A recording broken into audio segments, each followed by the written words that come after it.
It might be if you smashed any, if you found any. The people smash, the smash. And he hasn't smashed anything. I mean, literally all he does is he smashes records every sort of couple of weeks, where more and more people come in a period of 24 hours. Smash the gangs that are running this vile trade. You're never going to smash the gangs. That's something that basically is impossible. It was the right sort of way of thinking about things. We will smash the gangs that undermine our security. Keir Starmer has just tweeted 15 minutes ago. He says, "I know you're angry about immigration. I get it. We will smash the people smuggling gangs at source." Maybe I'll just read it all in his accent, shall I? There is no return to freedom of movement. We have left the EU. I do not accept that prevents us working with other police units here, with prosecutors here, to smash the gangs. Well, I'm sure the smuggling gangs are absolutely quaking in their boots now. Keir Starmer's on their case. Solving this issue, smashing the gangs, is that the impossible dream, Tom? It really seems beyond him at the minute, I have to say. We're going to get the evil people smugglers and we're going to smash them and we're going to put them in jail. That will solve the migrant crisis. Prime Minister Keir Starmer's promise to smash the gangs has resulted in just 5 convictions. Hurrah for operating small boats. So what he really wants to say is that this policy of smashing the gangs is a total and utter disaster. There isn't a cat in hell's chance that it's going to work. You just can't say it. It's crap. That's what he's basically saying. I know you're angry about immigration. I get it. Across the UK, on DAB+, on your smart speaker, on your smart TV, and on your side. This is Talk.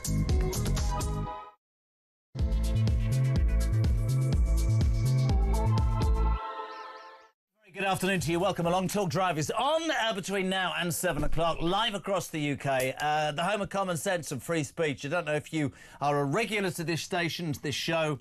We seem to be, I don't know, talking the same language of many people in this country. There is so much going on. We want your opinions. We want your involvement. The A-Team are back for Tuesday. Frankly, we were here yesterday. We were dedicated to our craft on a bank holiday. Where the bloody hell were you all? Anyway, you're back. It's Tuesday. Thanks for tuning in. Before I start talking about the day's news, as ever, make a note. If you want to be part of the debate, 0344 499 1000, the only telephone number you need. You can WhatsApp that number. Don't ask me what that means. You can send a voice note to our Ryan, who is here. And, of course, you can text throughout the show, 87222. Start your message with the word talk.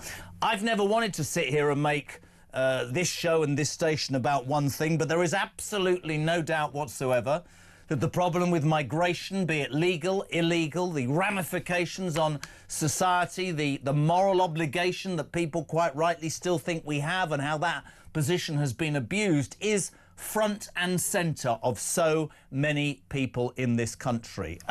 Today, Nigel Farage, leader, of course, of Reform, has pledged, ladies and gentlemen, to deport up to 600,000 illegal migrants in the first term of a Reform government.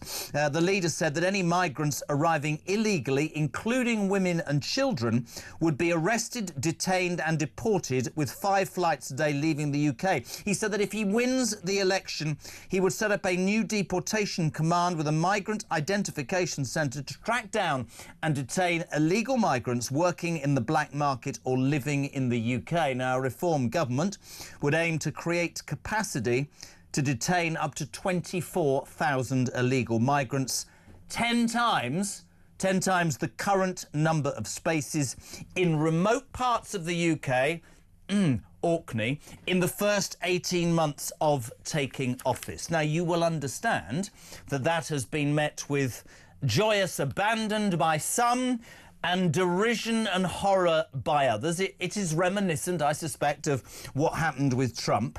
I want to tell you, as a station, as a show, we have reached out to all sides today. The Labour government will not have a conversation. The best we got was the Housing Minister, Matthew Pennycook, who said that Reform UK's plans relied on other countries agreeing to accept deported migrants. He said what happens if Reform cannot, in that scenario, negotiate returns agreements with the Taliban in Afghanistan. He says that Reform could stoke anger on the issue, whilst Labour would take unglamorous but practical steps. I would say this to Matthew Pennycock, entitled his opinion, There's nothing in there that says he doesn't disagree with getting rid of people who shouldn't be here illegally. I would suggest that there will be many issues if Reform win, and it will be difficult. But I guess that what Farage is saying is, this is what I intend to do. Couple this, by the way, John McDonnell, firebrand left-wing Labour MP. I would love to know, my friends, what you make of this. He tweeted this but minutes ago. Welcome to England under Reform, where children are locked up for asking to live in safety. This isn't the England decent people raise the flag or sing the anthem for. The question is whether people will wake up to the pit our country is being dragged into. I would love your response to that. A country where children are locked up for asking to live in safety. I respect John McDonnell, but I would say this to him. France is a safe country. Italy is a safe country. Many countries are safe. The United Kingdom prides itself on doing the right thing. But John McDonnell, you know this because you lost an election. We're skint, man. We cannot afford to look after our own children. Now, you can all sit there and go, but you don't know what you're talking about. Yes, quite right. Ukrainian children. Children at this moment who are suffering. Right. But there are people in this country who are struggling. And that is the point of what today is about. The Conservative Party have basically said that Reform have hijacked everything that they have talked about. The Green Party, migrants didn't outcut council funding. Migrants didn't cut NHS funding. Migrants didn't close youth centres. Migrants didn't sell off council houses. Migrants aren't filling rivers with sewage. Farage and co will tell you to point the finger at migrants. Don't fall for it. Interesting. OK. And should we go with the Conservative Party as well, just to give everybody a nice view? Earlier this year, say the Tories, we introduced and tabled votes on our deportation bill in Parliament detailing how we would disapply the Human Rights Act from all immigration matters and deport every illegal migrant on arrival. Months later, Reform have not done the important work necessary to get a grip on the immigration crisis and instead have produced a copy and paste of our proposals. Only Cami Badenoch and the Conservatives, say the Conservatives, are doing the real work needed to end this scourge, with further detailed plans to be announced shortly. And there, in the last sentence, just as a voter, 60-year-old voter, lies the problem, Cami Badenoch, right? You're still going to let us know shortly. We still don't know after months and months of I need to look at what went wrong. The British people stopped believing every bloody word you said. What Farage is saying, and I'm not saying it's 100% correct, what Nigel Farage is doing is reading the room. What Nigel Farage is attempting to do is to say to the other parties, listen, I'm listening to the British people. Before we speak to Isabel Oakeshott, let's see what he said about stopping the boats earlier. Have a listen. The only way we will stop the boats is by detaining and deporting absolutely anyone that comes via that route.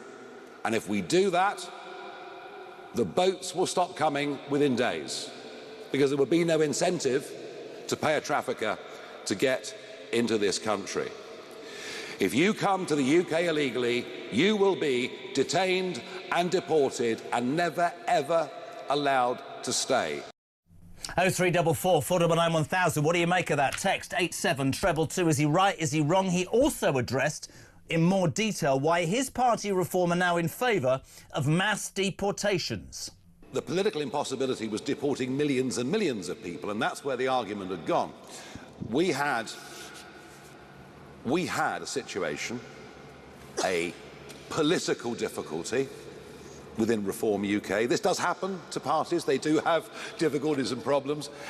We had a problem that one of our MPs, who's no longer an MP, was talking about deporting entire communities, including people who've been born here. And frankly, we found that unacceptable. And so I just did not want, I think you can quote me for another interview, to get dragged down the route of mass deportations at that stage. We have sorted out that political internal difficulty that we had, and since that time, the work has been done on a credible plan so that we can deport hundreds of thousands of people over the 5 years of a Reform government. So 4:10, Tuesday, the 26th of August. What do you all make of this? Nigel Farage, is he speaking the language of the people? Is he grasping the moment, reading the room? Do you agree with him? Do you think it's unachievable, unobtainable? Do you think it's not moral? 0344 499 1000, text to 87222. A very good afternoon to Talk's international editor, Isabel Oakeshott. How are we? Yeah, you've got a smile on your face. I have as well. Finally, somebody speaking the language that we speak. Well, what Nigel Farage unveiled this morning was the most radical immigration policy in British history. And that will set the debate now for weeks and months and possibly years to come. I'm pretty immersed in this stuff. I know how radical reform wants to be. I was really impressed by just how far he is pledging to go. I mean, what he's talking about here, deporting hundreds of thousands of illegal immigrants, is a massive undertaking.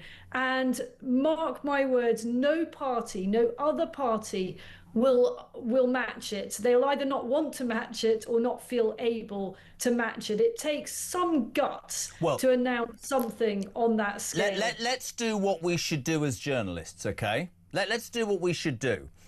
The sentiment, I think, is correct. That's my political opinion. That doesn't affect how I am as a broadcaster. But let's ask the following questions. We hear again and again, Isabel, about institutions, mainstream media. We talk about the pressure that society will bring to bear. I hate to find the same analogies with America, but we can talk about Trump in the same instance. You named it right. It's the most radical response to an international problem I've ever heard. Now, that might be greeted with a wave of euphoria, and Nigel Farage might be swept into number 10 Downing Street on the back of a massive majority. Are they, reform? I believe this is the crux.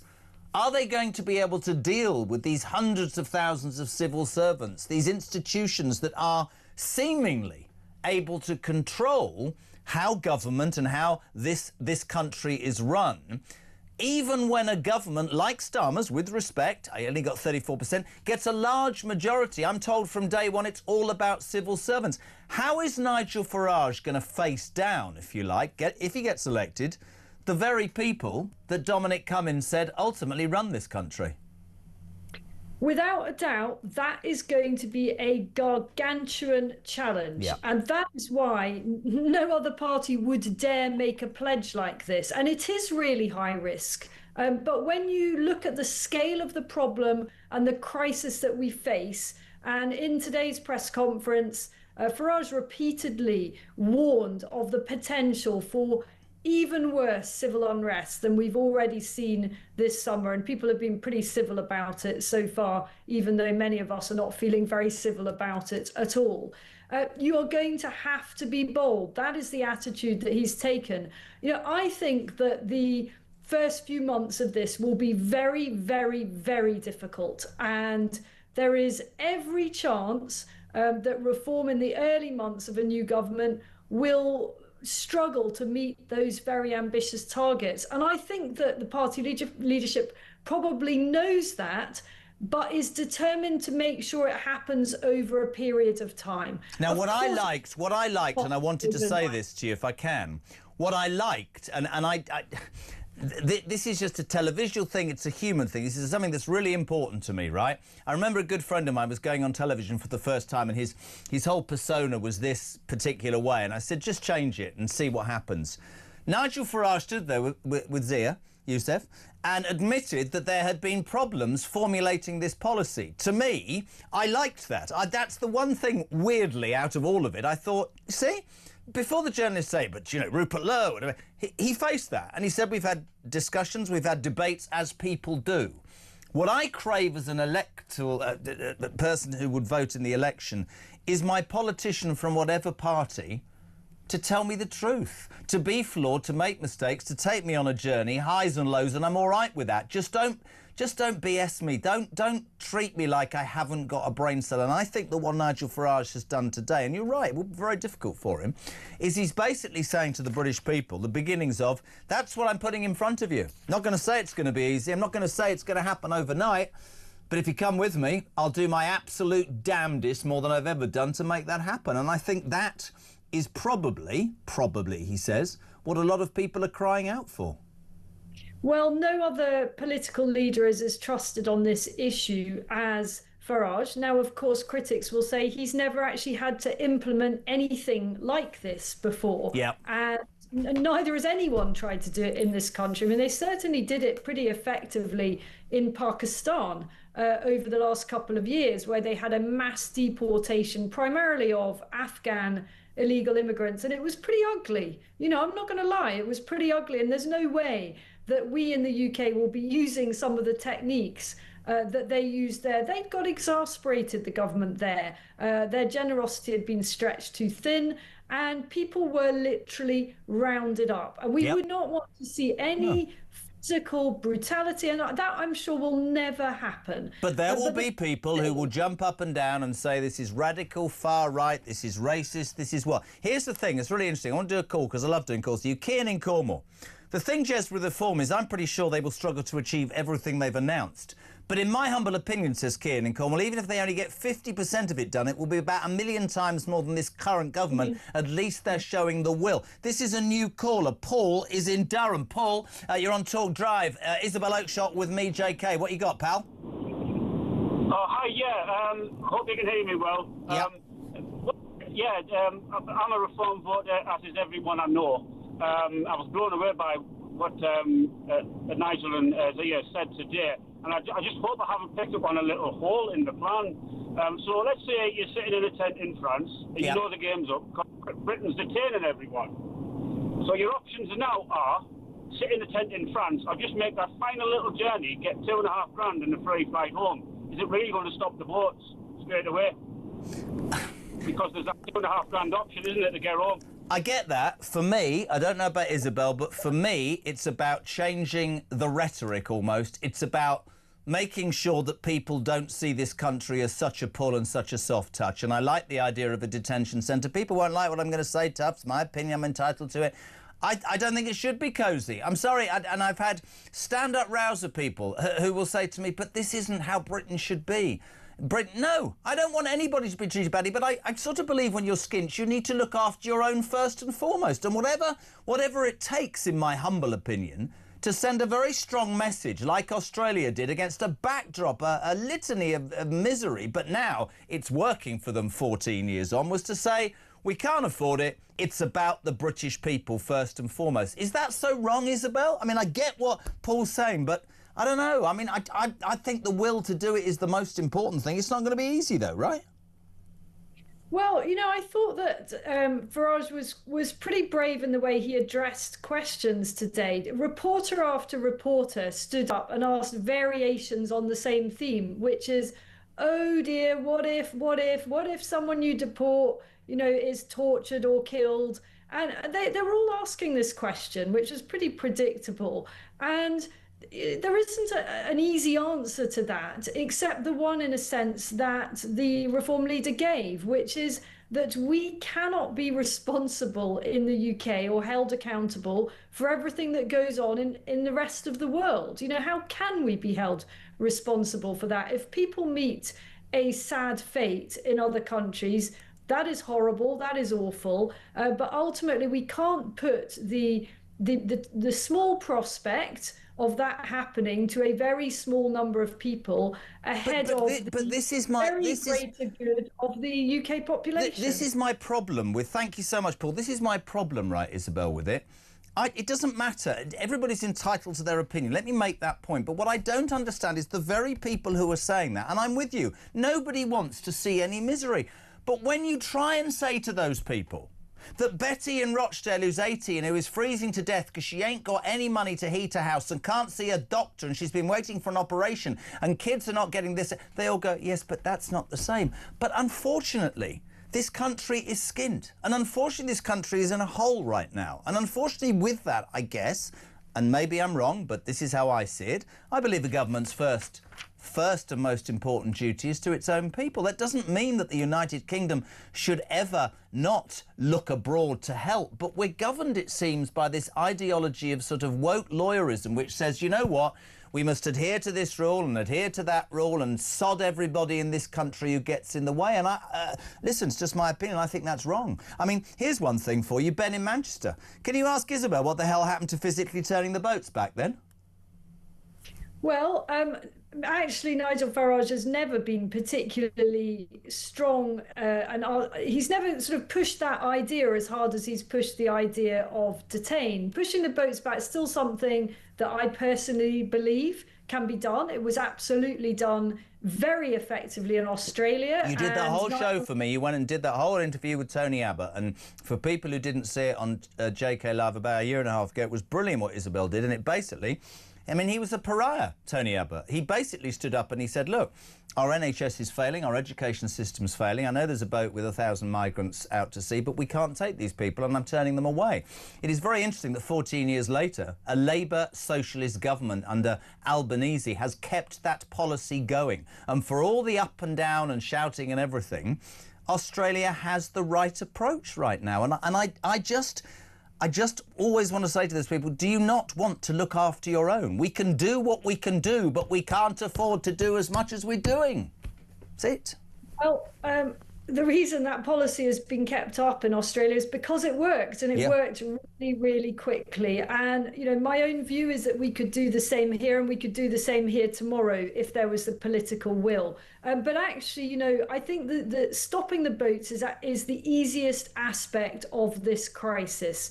And what will be the biggest challenge for reform is that pledge that they made today on the deportation, the kind of finding out, the locating, the identifying and the warning of arrest to hundreds of thousands of people who are in our country and shouldn't be, and kind of rounding all those people up. That is going to be one hell of an undertaking. But my goodness, don't you admire them for saying they're going to do it? And I admire them for saying that they're going to have a go. I don't mind if people fail. I mean, I think that Starmer's going to come in increasing pressure from even his own MPs because he hasn't got a plan. The Tories had 14 years and didn't have a plan. Don't go anywhere. We're going to Edinburgh. They love you on this, Isabel. Let's go to Edinburgh. Tom, you're on Talk Drive. Myself and Isabel. What you got, kidder?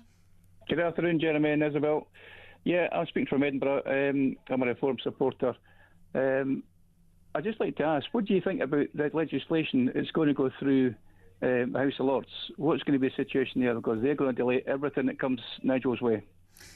Yes. Really good question. It's a great point, isn't it? It is a really good question because, of course, the House of Lords is stuffed with not one single Reform Party peer. That I'm sure will change at some point, but they're hardly going to be able to fill it with hundreds and hundreds of members of the House of Lords. But Starmer on the way out will fill it full of Labour cronies.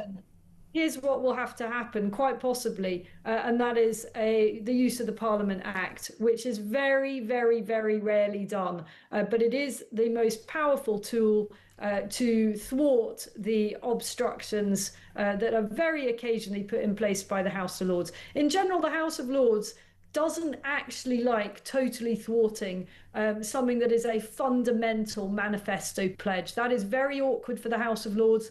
It makes them, they realise that if they do much of that, they are basically writing their own political... And I agree with you, Isabel, and I would add to that, Tom, what has certainly seemingly garnered such interest around this topic is the strength of feeling. And I think that if a government was swept to power and made such massive promises in its manifesto, if the Lords were seen as a bunch of bitter and twisted, there are things that can happen. But, Tom, thank you so much indeed for your call. Right, Isabel, this is down to you. Right, I'm not even looking at Ryan, right? If you're busy and you've got to go, that's fine. But next I'm going to speak to Ivan Sampson, a left-wing immigration lord. Do you want part of that or do you want to go home and do something else? Your shout. I'm on a deadline. Oh, right, it's OK. I just thought I'd ask. Ryan's going, oh, why did he ask? Because that's the way I am. We love you for being on. Isabel Oakeshott, Talks International Editor. Thank you so much indeed. 4:25. We are live across the UK. We want to try and see the other side.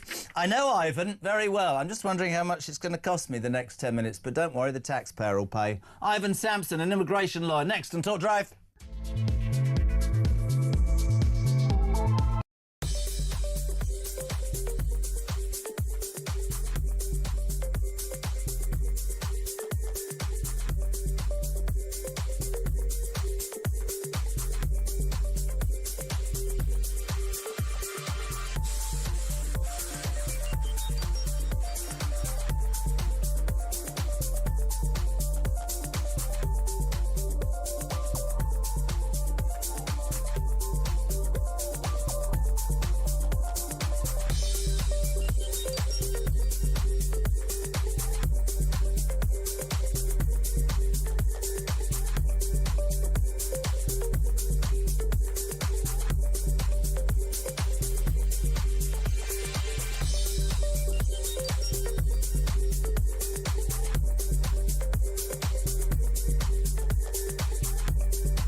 is that saying about Britain to the rest of the world, to the global community? What is it saying about what our benchmark is? You know, we're almost saying we don't have high standards anymore for all students up and down the country. And I think it's got to go in tow with, you know, it's one thing scrapping the compulsory research, but if all you're doing is a white paper inquiry, some curriculum tweaks, not allowing schools to really dig deep, going all the way back to primary, all the way through to secondaries.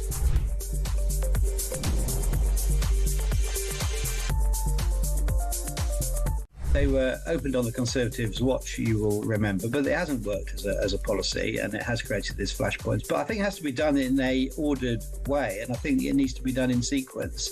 And if you're going to do it over 4 years, it has to be done properly. And I know it looks bad. I know people are angry and saying, what the heck is going on when you're saying one thing, but it looks like you're doing something else. But it has to be done in a proper, organised way, because that's how governments have to work. But by the end of that 4 years... They also have to abide by the rule of law.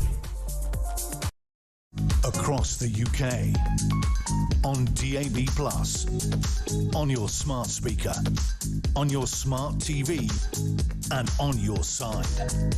This is Talk.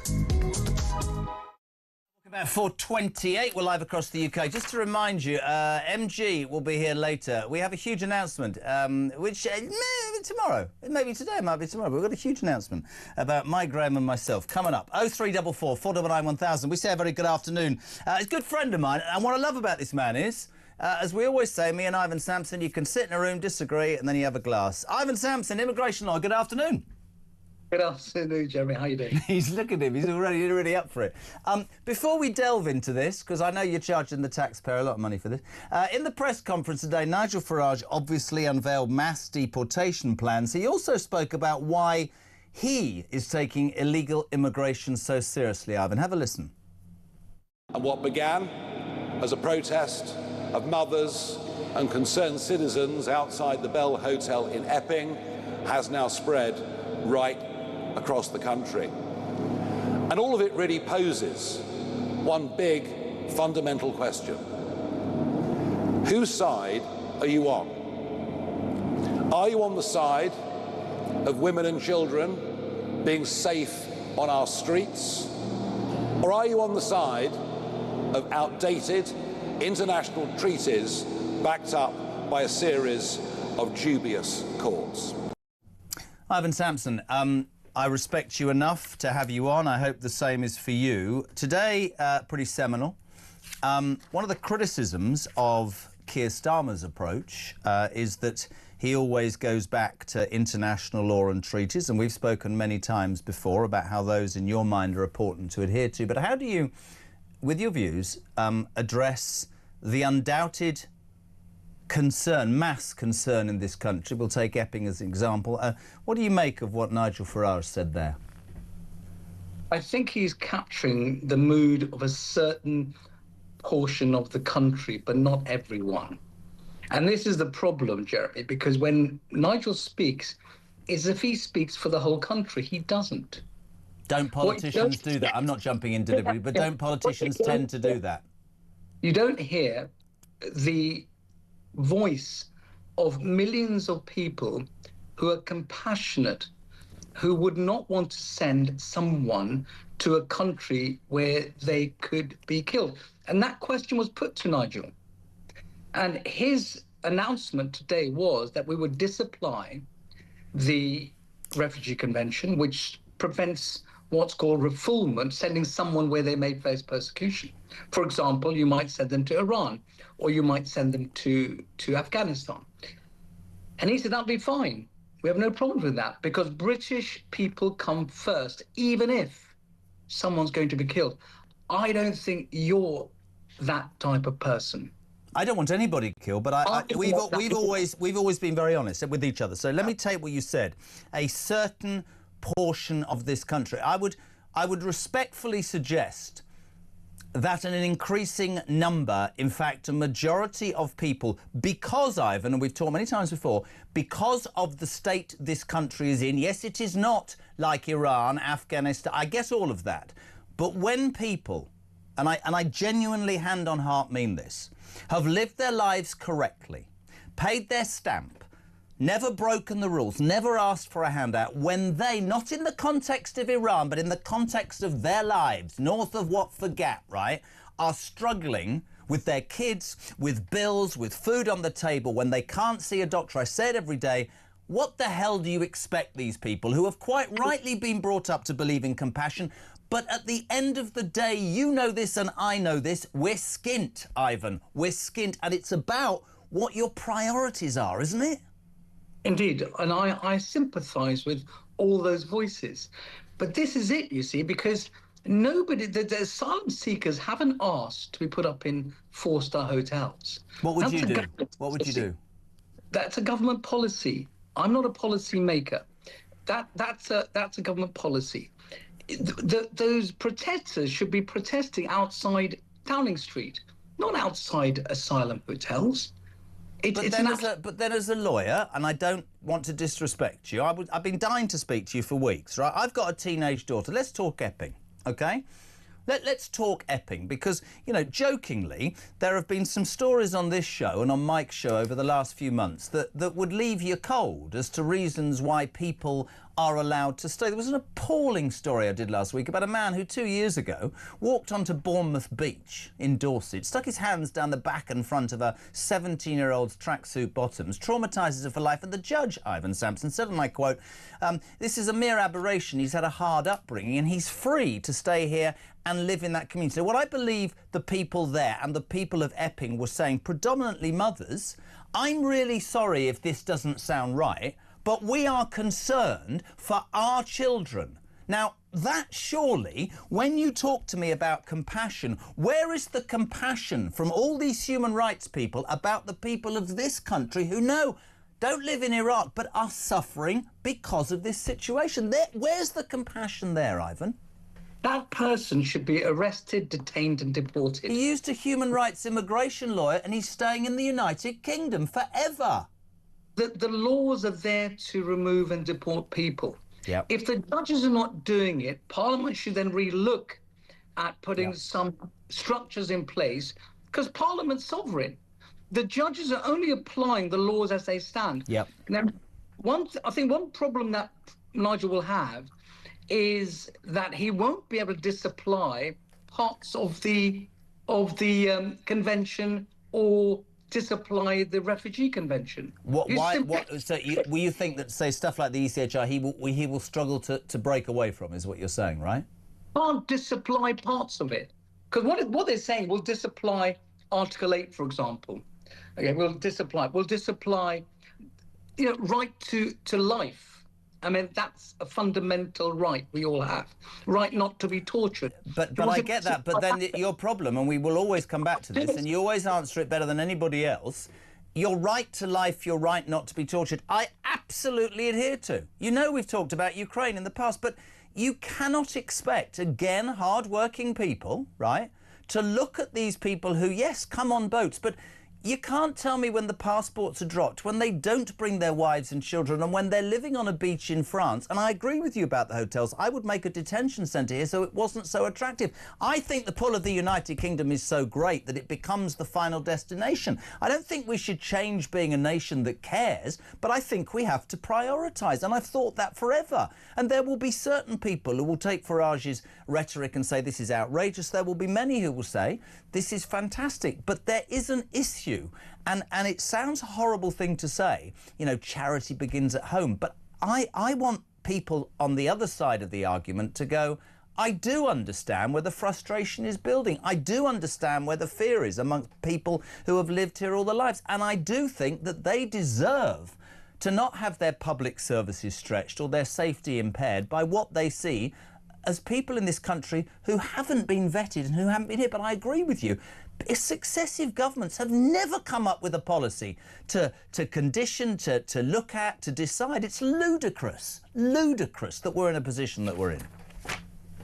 I agree. Look, I've got a 16-year-old, Jeremy, a daughter, and let me tell you, I fear for her safety as well as you probably do with these people who we don't know where they're from, we don't know their background, and they're allowed to continue to walk our streets. They should be detained. Nobody who comes to our country without proper documentation and background checks should be allowed to walk our streets. That's government policy. Yeah. So what Nigel's done, it's a bad plan, I'll be honest. It will not work because I did the numbers on his 5 flights a day. It would take 10 years, assuming we have 5 flights a day, every day, 7 days a week for the next 10 years to remove about 500,000 people. I would respectfully suggest, though, that the British people might say in 2029, I could be wrong, even if Nigel Farage deports 10, 20, 30, 40%, he is setting his stall out, be it right or wrong, be it achievable or not. Now, the critics will say you're just dancing to the tune, right, of what the British people want. Isn't that what... aren't you supposed as a politician? I get it, and I get that there will be people who look with horror at what they envisage might unfold. But what I want from my politician, and I've said it repeatedly on this show, I don't care what your political party. I want you to listen to me, act for me, and be honest with me. And right now, I think, from my position doing this, we have a government that doesn't know which direction to turn in and a Prime Minister who spends his entire time trying to please all the people all the time and doesn't seem to have a plan. We haven't heard jack from the Tories. They're still 11 months into working out where they went wrong. You went wrong because you lied and didn't do what you were going to say. So you could say about Nigel Farage that he's grabbing the moment, but I've said it to you for 2 years. I think this will be the #1 debate and the #1 topic at the next election. I want us to be a country that has morality, but I also want us to be a country that cares about our own people first and foremost. I really do, but Ivan. This plan, a bad plan, is better than no plan. And I think that's what the public are going to engage with. Because at the moment, both the Conservatives and the Labour don't have a plan. No, I agree. I really do. And I'll say this, I always say, I love having you on here, mate. I really appreciate you taking your time, and don't send me the invoice. Ivan Sampson, immigration law, top man for coming on Talk Drive. Out of the break, voice notes, loads of you trying to get involved. Get your texts in, 87222. Start your message with the word talk. Your calls, 0344 499 1000. Ivan Sampson in immigration law just made a really salient point. If the government wants to do something about it, change the law and the statute back. Back will be book even. Back in 3.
Across the UK, on DAB+, on your smart speaker, on your smart TV, and on your side.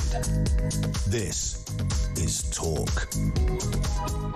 Before 6, he'll be here in about an hour on this show. We're just trying to find out whether we can make the big announcement about Mike and I. We'll let you know. 0344 499 1000. Thanks for your text. Paul in Dorset. I do not agree with Ivan Sampson, however, respect his views. I absolutely concur with that, Paul. Fair play to him. Heather Seal. Nigel Farage is right on when he's talking about putting our country first, sorting the mess of undocumented illegal migrants and getting them deported straight away. And he can do it, Jez, because he is sharp talking, gets straight to the point, and he has the solution to solve the problem with what's gone wrong. Chris, good afternoon in Surrey. Farage is in a different league politically to Starmer and Badenoch. Can you imagine either of them holding an hour-long press conference with Q&As from alleged journalists trying to trip him up and failing? Every question answered and no autocue. Zia Youssef, equally professional and connected to the silent majority. R.I.P. Labour and the Tories. David in Bristol says, I applauded Amar Farage for having the courage to set out his plans to avoid the blob from preventing deportations. Perhaps he will have to set up a new department, and if the staff do not comply, they will be dismissed completely. Steve Stone in Staffordshire. What, the ex-Nottingham Forest player? To me, it feels like we have Starmer driving a car with Reeves in the passenger seat, driving at 90 miles per hour with the country in the back seat, heading towards a concrete wall. At the end of this parliament, Starmer and Reeves pull the ejector seat and head towards a well-paid job in the city. And we are metaphorically left to crash and burn. Interesting. Pete says, I agree with Jez. It's about time the House of Lords was abolished. Andy in Northamptonshire, Nigel said it all today. Brilliant. Proper deterrent. And yes, the government's first and foremost responsibility, Jez, is to its own people, not the rest of the world. Nicola in Cumbraen.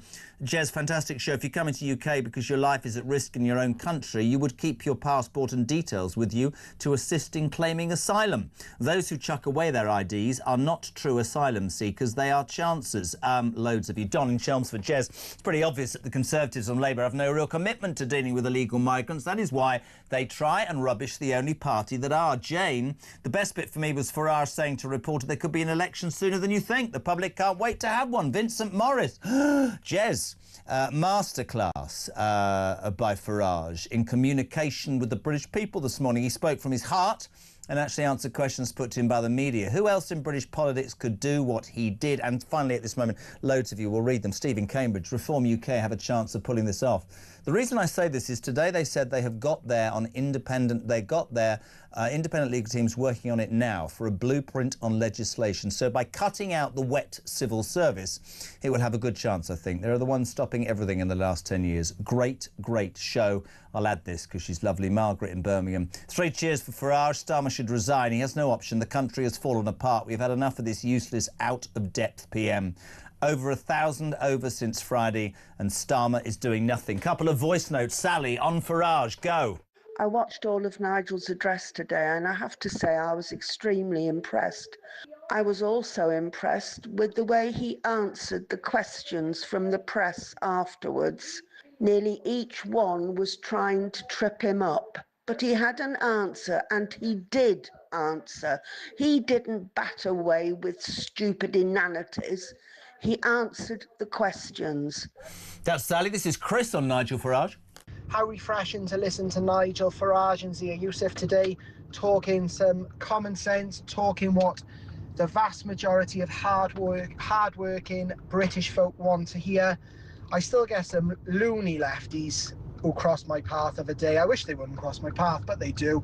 And my response to them is, whether you like Farage or not, he's your only option, because this country has had it, and I don't know what's going to be left of it in 4 years, but he is your only hope, and at least we are having these difficult conversations that a lot of people have said for a long time, but every day, listening to things like we did this morning, it is progress. Keep up the fight, Talk. 44 499 1000. We'll go to the phone lines. David is in Gloucester. You're on Talk Drive. Good afternoon, David. Hello, Jeremy. How are we? Not bad, pal. Couple of minutes. Busy show. What you got? Well, I was just thinking, we don't need to leave the ECHR or anything like that. All we've got to basically do is basically say there's no legal aid for any asylum seekers. So if they, and that would cut all these legal challenges. If they want to challenge it, they can pay for it themselves. And the other thing is, basically, if you commit any crime in this country, you are gone. It doesn't matter whether you're carrying a knife, carrying drugs, shoplifting, and anybody else is connected to you, you are gone. No ifs, no buts, no appeals, gone. And that is the only way to sort it. And your asylum solicitor that said, oh, if they do 5 flights a day, well, he needs to do his maths out. So 5 flights a day, 200 people on each flight, it's 1,000 a day. That's 360,000 people in the first year alone.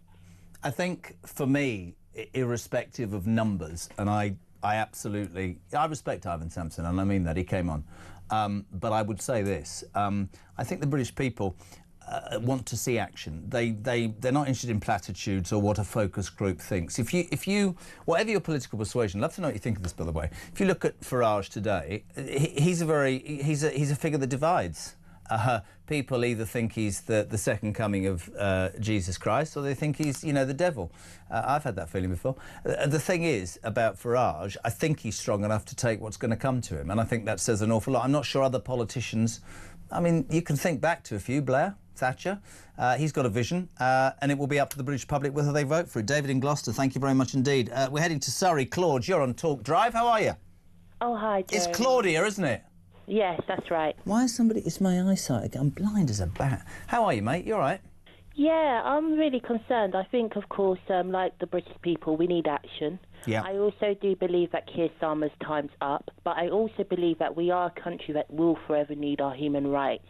And I believe that we need the importance that if we are going to leave the European human rights, we need to join with the United Nations human rights. Can I ask you a question? Because it's a really interesting point, and I don't disagree with you. And I was brought up in this country, and we've always done the right thing. And I know I every day will say, which I believe, we don't have to change our behaviour, but we have to modify it.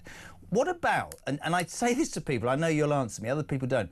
What about our human rights responsibility to people in this country who pay their stamp and are being left behind? Now, I know the left is to say to me, but it's not like living... I get that, but how do you explain to Beryl in Rochdale, whose house is freezing cold and who can't get a hip redone for 4 years, who phones me up and says, why did I live my life correctly? What about her human rights? Well, the human rights is equally important for both parties. Yeah. The human rights is equally important for the human race as a whole. And I think at the moment we're finding that it seems to be a choice of who human rights is more important when both human rights are important. But I do think that I've not seen any political party that has the right formula to addressing the migration. If we look at the Conservatives, they have the Rwanda deal, which they believe that basically should be implemented back in. However, what I'm concerned with is the history that Rwanda has as a country. Do you know what worries me about that? And I said, rights. do you know what worries me about that? And I've said it. Listen, I've been quite vocal.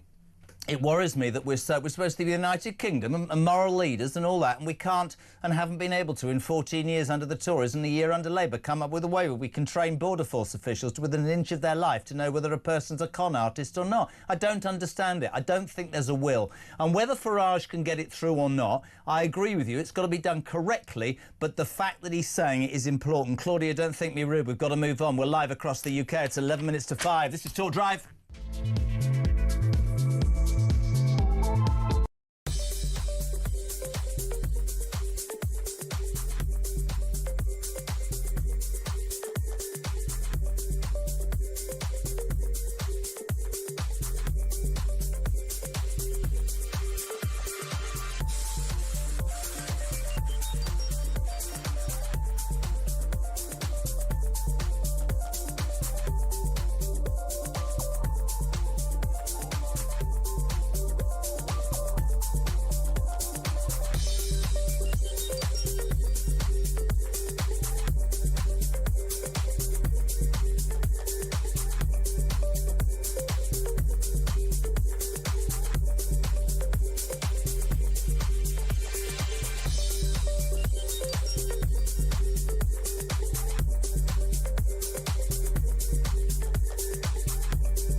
Well, I think the first thing to say is all credit to the Metropolitan Police this weekend.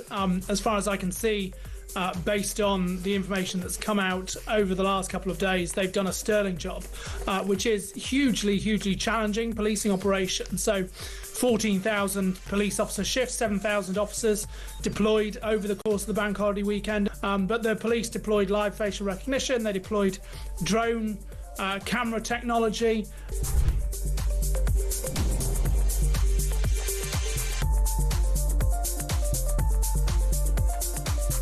What is that saying about Britain to the rest of the world, to the global community? What is it saying about what our benchmark is? You know, we're almost saying we don't have high standards anymore for all students up and down the country. And I think it's got to go in tow with, you know, it's one thing scrapping the compulsory research, but if all you're doing is a white paper inquiry, some curriculum tweaks, not allowing schools to really dig deep, going all the way back to primary, all the way through to secondaries.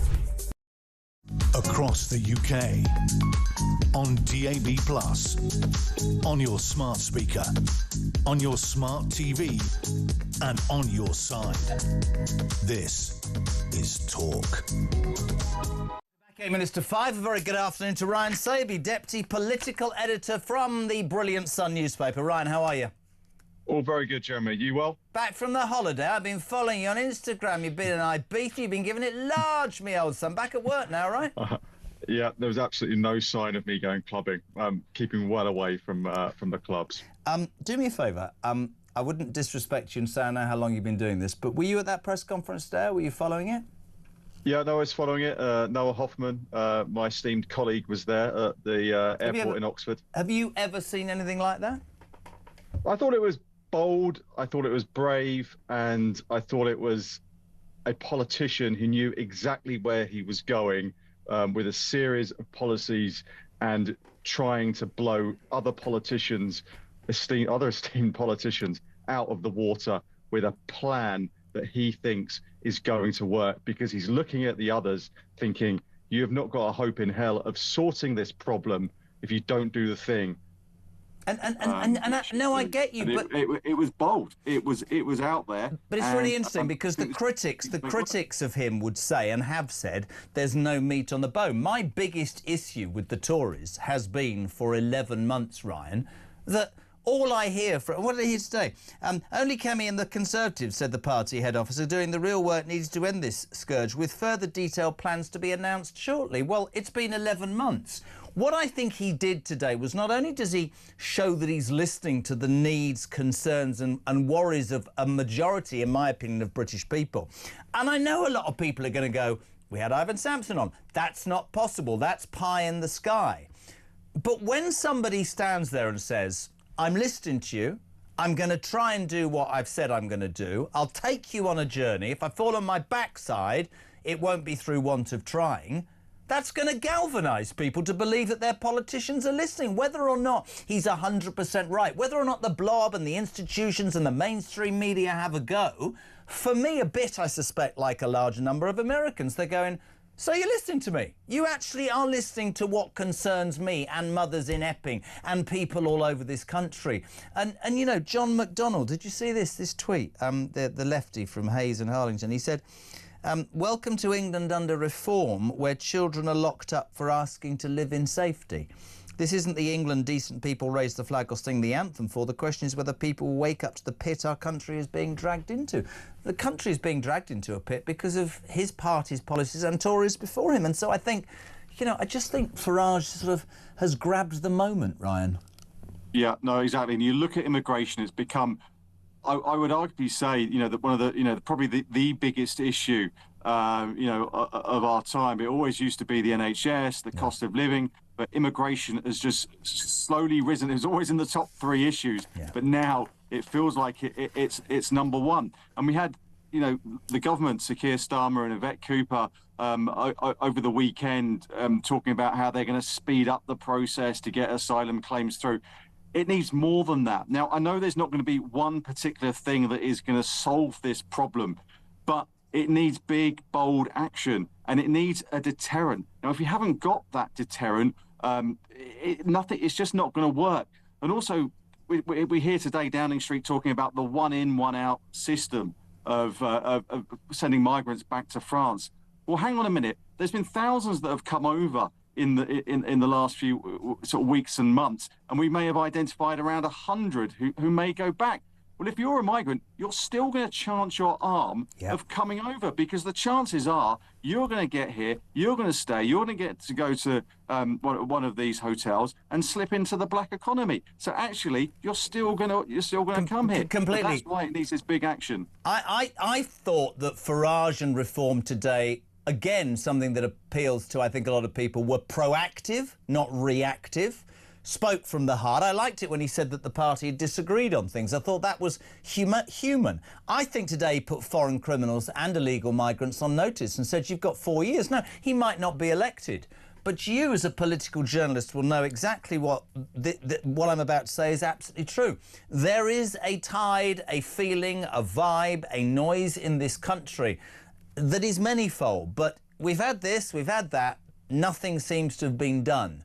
I thought it was polished, actually, like you, but most of all, I thought it was brave, but I thought it had to be done. And he will take a shed load of crap. We both know that, right?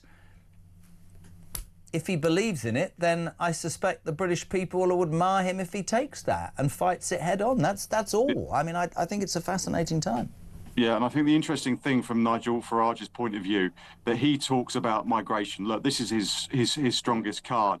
But the more he talks about it, the more that Kemi Badenoch and Sir Keir Starmer have to come onto his ground to actually talk about it. So it may not be that Sir Keir Starmer is exactly where Nigel Farage is at the moment. He may never get to where Nigel Farage is, but he gets closer and closer because he knows action has to be taken. And we talk about the European Convention of Human Rights. Nigel Farage will leave it. Kemi Badenoch talks about leaving it. Because Nigel Farage is talking about it, by the end of the year, the government are going to bring forward legislation to perhaps disapply some of the European Convention of Human Rights. So slowly you get Labour talking for Nigel Farage and reforms language. Is politics, you'd know this far better than me, is it about showing that you have the ideas, leading, being proactive and grasping the moment when others seem to dither, right?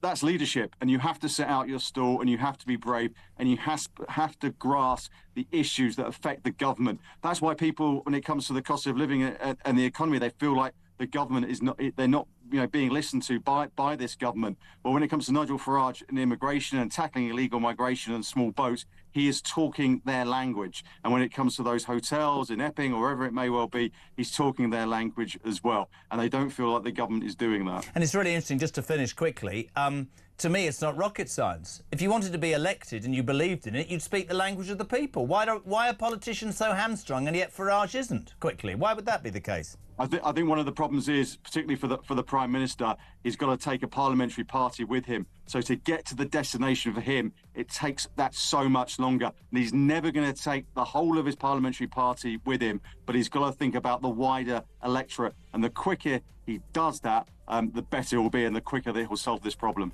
You're a legend. We love having you on. Ryan Saby, Deputy Political Editor for The Sun, from Ibiza and now from his office, live on Drive. What is it, almost 5? The news is heading up. In the next hour, Reform's next Home Secretary, Sarah Pochin, live and exclusive. MG as well, 0344 499 1000, the only number you need. That was a fast hour. You can text 87222. Start your message with the word talk. News next.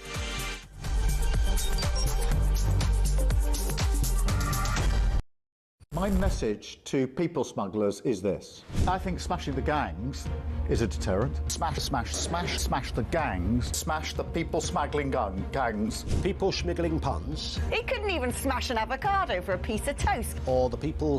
What would that... The people... I think smashing the gangs is a deterrent. Well, it might be if you smashed any, if you found any. The people smash... The smash... And he hasn't smashed anything. I mean, literally all he does is he smashes records every sort of couple of weeks, when more and more people come in a period of 24 hours. Smash the gangs that are running this vile trade. You're never going to smash the gangs. That's something that basically is impossible. The gangs are like the Hydra. You cut the head off and another two grow. So I did write to ministers and say that I wasn't convinced that smashing the gangs was the right sort of way of thinking about things. We will smash the gangs that undermine our security. Keir Starmer has just tweeted 15 minutes ago. He says, I know you're angry about immigration. I get it. We will smash the people smuggling gangs at source. Maybe I'll just read it all in his accent, shall I? There is no return to freedom of movement. We have left the EU.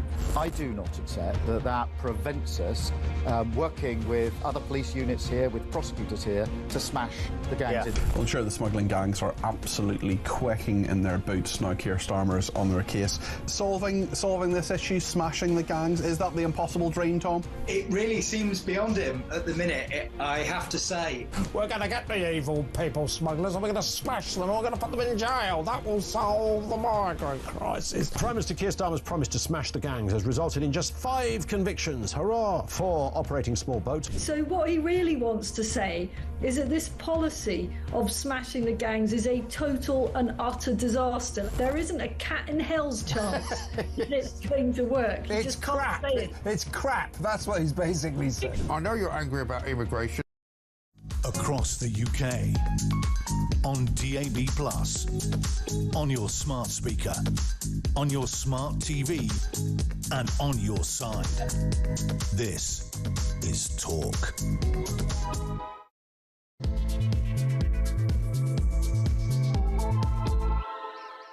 Welcome back. Just gone 5 Tuesday. We're live across the UK on the home of common sense and free speech on the day that Nigel Farage just unashamedly set out his plans for dealing with a problem that, by anybody's standards, is front and centre of all of our minds, immigration. He has pledged, ladies and gentlemen, to deport up to 600,000 illegal migrants in the first term of a Reform government. The leader said that any migrants arriving illegally, including women and children, would be arrested, detained and deported, with 5 flights a day leaving the UK. He went on to say that if he won the election, he would set up a new deportation command with a migrant identification centre to track people down and detain migrants working in the black market.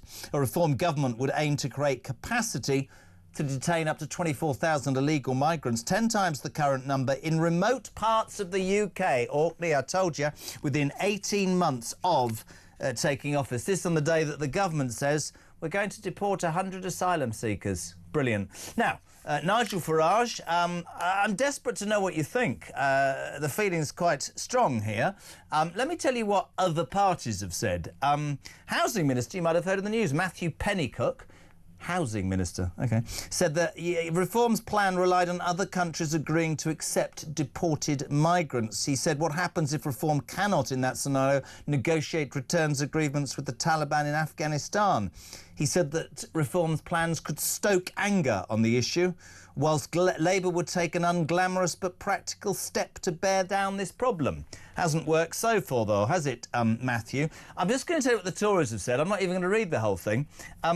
Basically, they've said Reform have copied us, and they say that only Kemi Badenoch and the Tories are doing the real work needed to end this scourge, with further detailed plans to be announced shortly.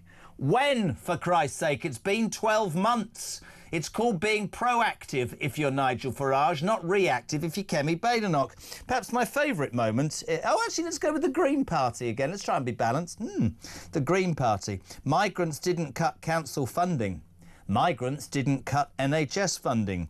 Migrants didn't close youth centres. Migrants didn't sell off council houses. Migrants aren't filling rivers with sewage. Farage and co will tell you to point the finger at migrants. Don't fall for it. Who are the Green Party pointing the finger at? The party that want to charge anybody much more tax if they've been successful. My favourite is John McDonnell.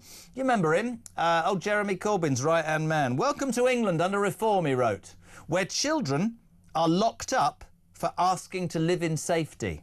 Brilliant. This isn't the England decent people who raise the flag or sing the anthem for. Is he all right with that? I'm not sure. The question is whether people will wake up to the pit our country is being dragged into. We're being dragged into a pit, John McDonnell, because nobody has the cojones, if that's the right word, to stand up and do something about it. Listen, you might disagree with Nigel Farage. You might be one of those people that says great sentiment, but actually how do you get it past? The institutions, the left-wing lawyers, the blob. I believe, don't know what you think, that here's a man who's grasping the moment, believes it from the bottom of his heart and will take on all comers, and I sort of think that's what the British people need. Let's remind ourselves about what he said earlier today about stopping the boats. The only way we will stop the boats is by detaining and deporting absolutely anyone that comes via that route. And if we do that, the boats will stop coming within days, because there would be no incentive to pay a trafficker to get into this country. If you come to the UK illegally, you will be detained and deported and never, ever allowed to stay. 0344 499 1000, text to 87222. Before we go to Sarah Pochin, Reform's newest MP, this is also what Nigel Farage said of why he now favours, in the words of the media, mass deportations. The political impossibility was deporting millions and millions of people, and that's where the argument had gone.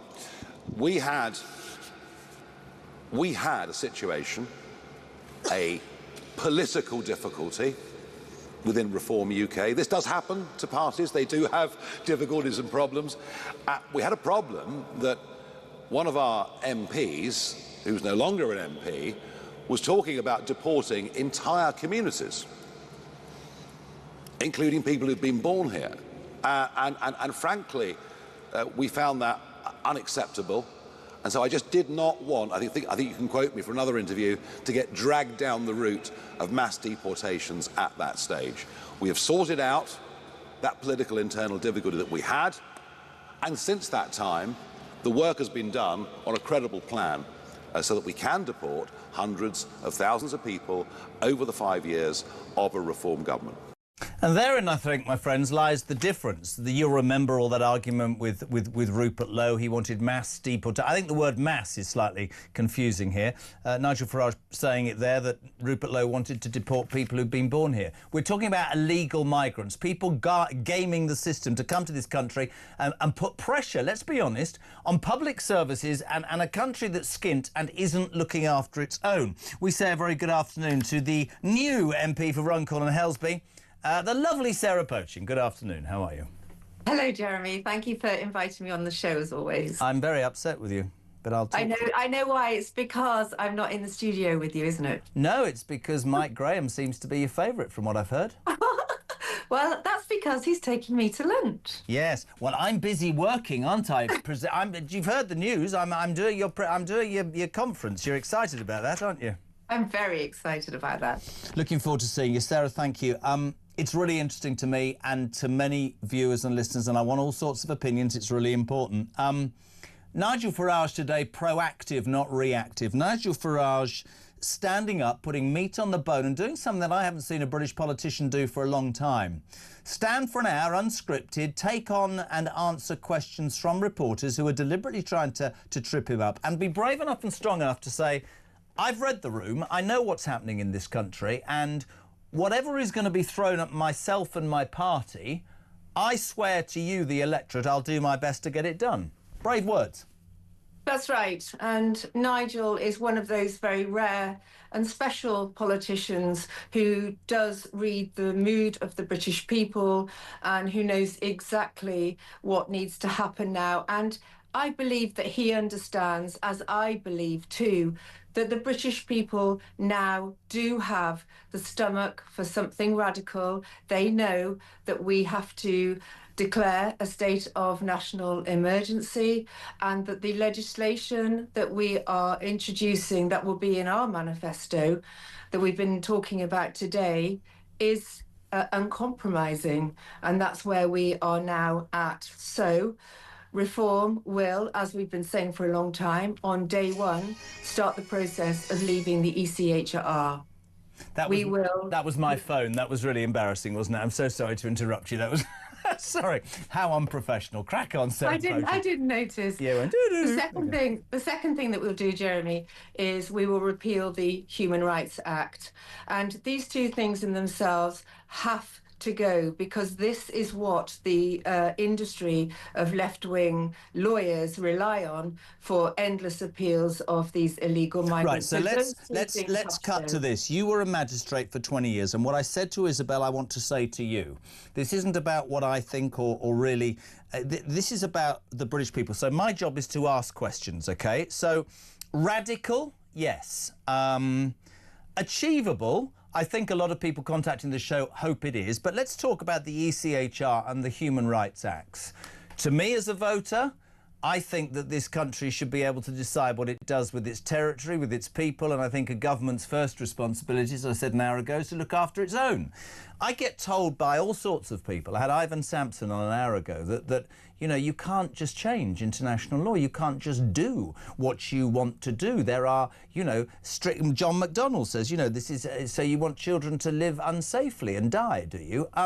How? Whatever his impetus, belief, verve, whatever you want to call it, how is reform going to take on the establishment, the blob, the critics, the mainstream media, all of the legalities, all of the problems that will be thrown? Because the critics today are saying it's not possible what he's saying he'll do. It isn't possible. Now, I happen to believe it is, and I hope it is, but how do you convince people that, Sarah? It absolutely is possible. It's about the will of the government. And for 14 years, the Conservative government have betrayed the British people and effectively got us into this place.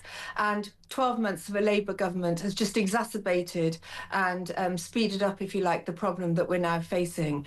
But it's about the will of the government. And if the British people want to see a stop to this, then these policies will be in our manifesto and they will vote for it. And when we are in power with the will of the British people behind us, then we have the majority in government to do these things. You can leave the ECHR. Are you telling me then that politicians in the past who have had majorities, I'm thinking Boris Johnson, I'm thinking have not actually had the will, despite being given that electoral advantage, that they haven't faced down the people that Dominic Cummings, I have to say, not a fan, but he turned out to be correct, didn't he?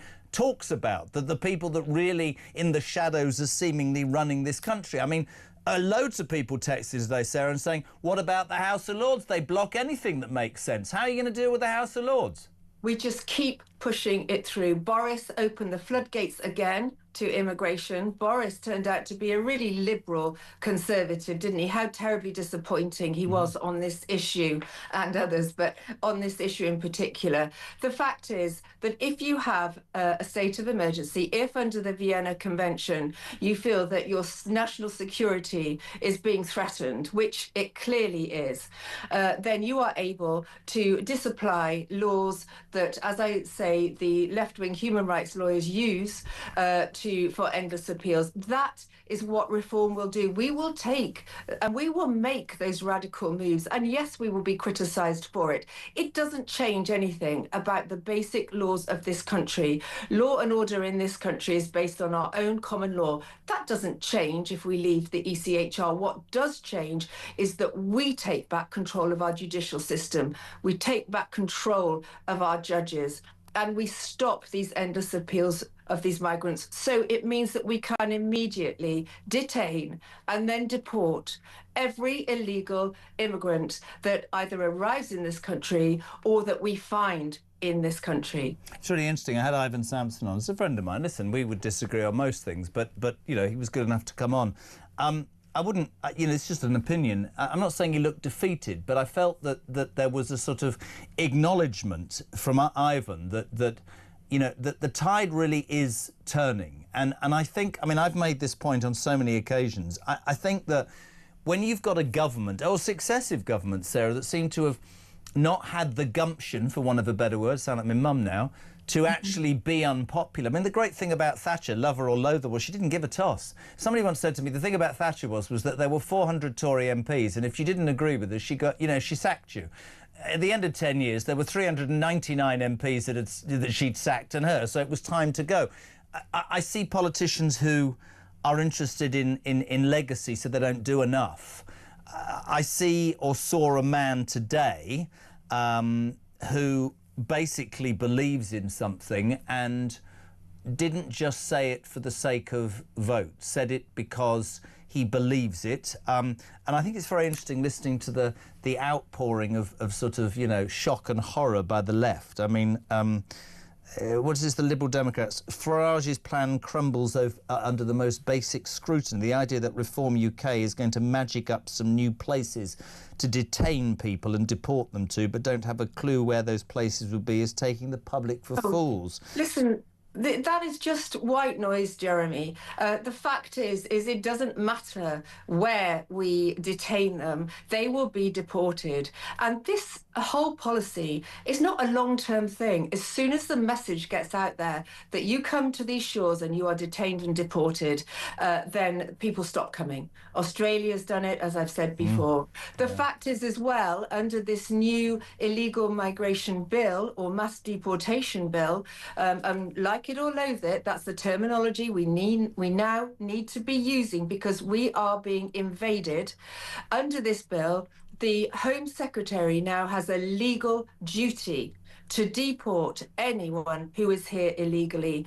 And incidentally, I should add, it's not just about the people arriving on the boats, it's about people that have overstayed their visas. And there are hundreds of thousands of those too, which are not checked up on. I guess what I'm asking you badly, Sarah, is it idealistic or is it achievable? What Nigel Farage said to the British people today, because the traction's extraordinary. Is it idealistic or is it achievable?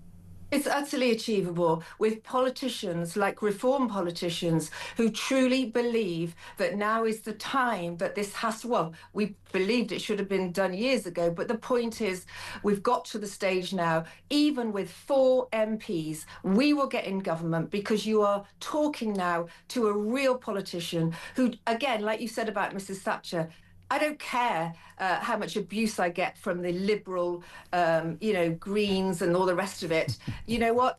This is about enacting the will of the British people. It is about a state of national security, and you have to have politicians that don't care about being popular. And I think that's a really good point. And I have to say, I don't know who it was. I think it was Ryan Sobey, bless him, from The Sun. He made a really good point because I was saying that look, whatever your politics, right? You would think if you were interested in keeping your job or being a success in your job, you'd go, oh, I'll listen to my employers or I'll listen to my customers. Let's make it that. You know, I know what they want, how they want to be treated and what they want to buy. I'm going to give them what they want. I said to him, why can't Starmer, right, forget the insults, why can't that man in number 10 sit there and go, oh, geez, OK, this is pretty obvious. I'm going to have to change tack here because I've got everything.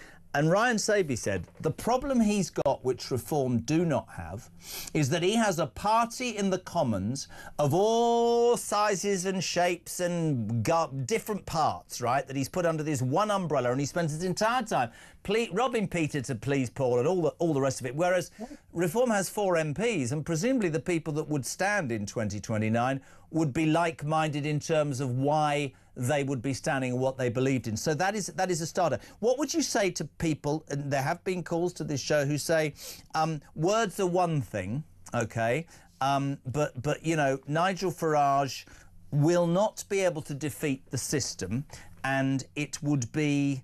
a lot of people, some people, are saying this is pie in the sky. This is something that is easy to say but won't be possible to do. The point is, Jeremy, no one has said this before for a start. We are fearless. Reform politicians are fearless. We will stand up to the establishment, and the establishment should be really concerned because we will form the next government and we will do these things. It's about having the will and the determination to stand up for what is right. In the next government, Justice Secretary, Home Secretary, either way, if you don't talk to me, you're in trouble. Just before you go, we've got a woman from the a spokeswoman from the Free Speech Union next. I'd love your take on this, because there was, of course, that press conference where you and the other women in Reform talked about the safety of women, and I can't go into a specific case we're going to talk about yesterday, but I'm still traumatised myself about that bloke from Bournemouth the other day who stuck his hands down the trousers of a 17-year-old on Bournemouth Beach, and 2 years later has been told by a judge that, ready for this? Jesus, you know, it was an aberration. He's had a bad upbringing. You're free to stay. God help me if you are Home Secretary. I mean, he should be out of this country in a heartbeat. But he will be. Good. Female students are to be forced to share toilets and changing rooms with biological males at top universities across the UK, flouting the rules. How's Reform going to deal with this ridiculous man? Well, not under my watch. I've made it very, very clear that if I was in the cabinet in a position where I could influence this, that no biological males will ever be able to inhabit women's safe spaces.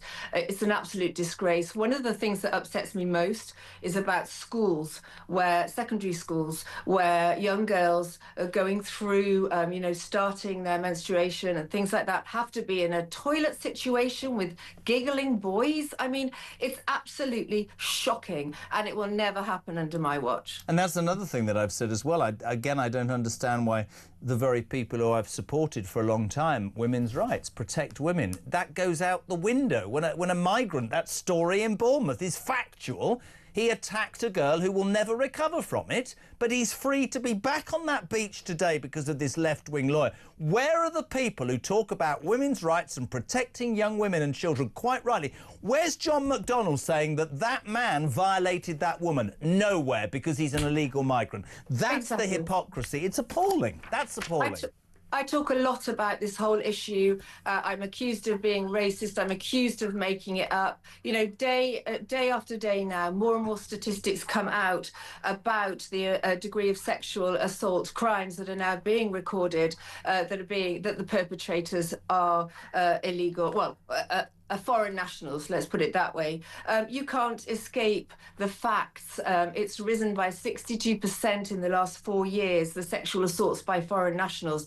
It's a fact that there are cultures now in this country that do not respect women and girls. Nobody has been, the Tories won't say that, the Labour definitely won't say it, but Reform will say it, and we will deal with it. It's very powerful, I should say, isn't it, when a woman politician says that. It rather unnerves the people who feel that that's not something that should be said. I can't let you go. It's a little bit light-hearted to finish. It's been quite serious. Well, you're going for dinner or lunch with Mike? Well, I'm going for lunch, but I'm always open to invitations. Yeah, well, I'll have dinner then. You can have lunch with him and dinner with me. Okay. Yesterday was probably the most unedifying day ever in the history of my broadcasting career. The pictures of Angela Rayner, not in Ethiopia, but Angela Rayner on a blow-up boat in the sea by Hove, not trying to get into this country, but basically with a vape, a tattoo, and a blow-up. It wasn't the best look, was it? Not really, love. Now, Three Homes Angela, named by Mike as the Minister for Housing herself, no other bugger. I mean, it's an extraordinary thing, because I know politicians, you know, can be serious and they can be that.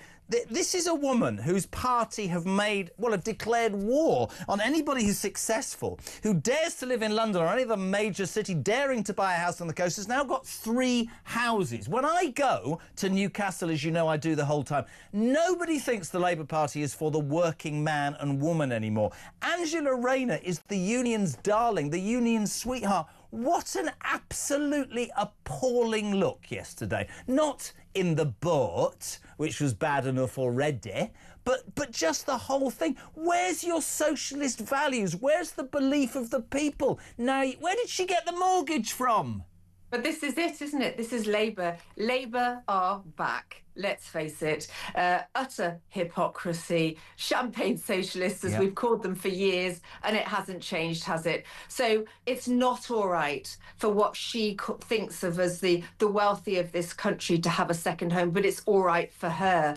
How many times over the years have we talked about Labour politicians shutting grammar schools, yet they went themselves? Yeah.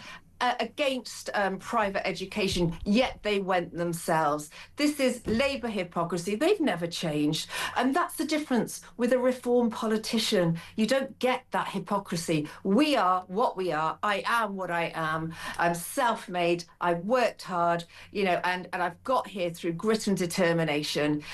These people are living in a bubble. They're career politicians. And I really don't believe they understand what it's like in places like like Runcorn to have no money in your pocket, to not be able to get on the housing ladder because illegal migrants are taking your houses, by the way. So Angela Rayner may very well have 2 houses. I've got residents in Runcorn who can't even get a house. Good to have you on as ever. You're more of a gondola and champagne lady for me. The brilliant Sarah Pochin from Reform, MP for Runcorn and Helsby, 525. You want to be part of the debate? 0344 499 1000. This is Talk Drive.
Immigration has always been one of the sort of big 3 subjects where you compare it to the cost of living crisis and the NHS, but it just seems to be ratcheting up even higher. Now, it's all very well and good having smaller policies and saying there's no silver bullet. It's going to take a whole plethora of policies to actually get on top of dealing with illegal migration.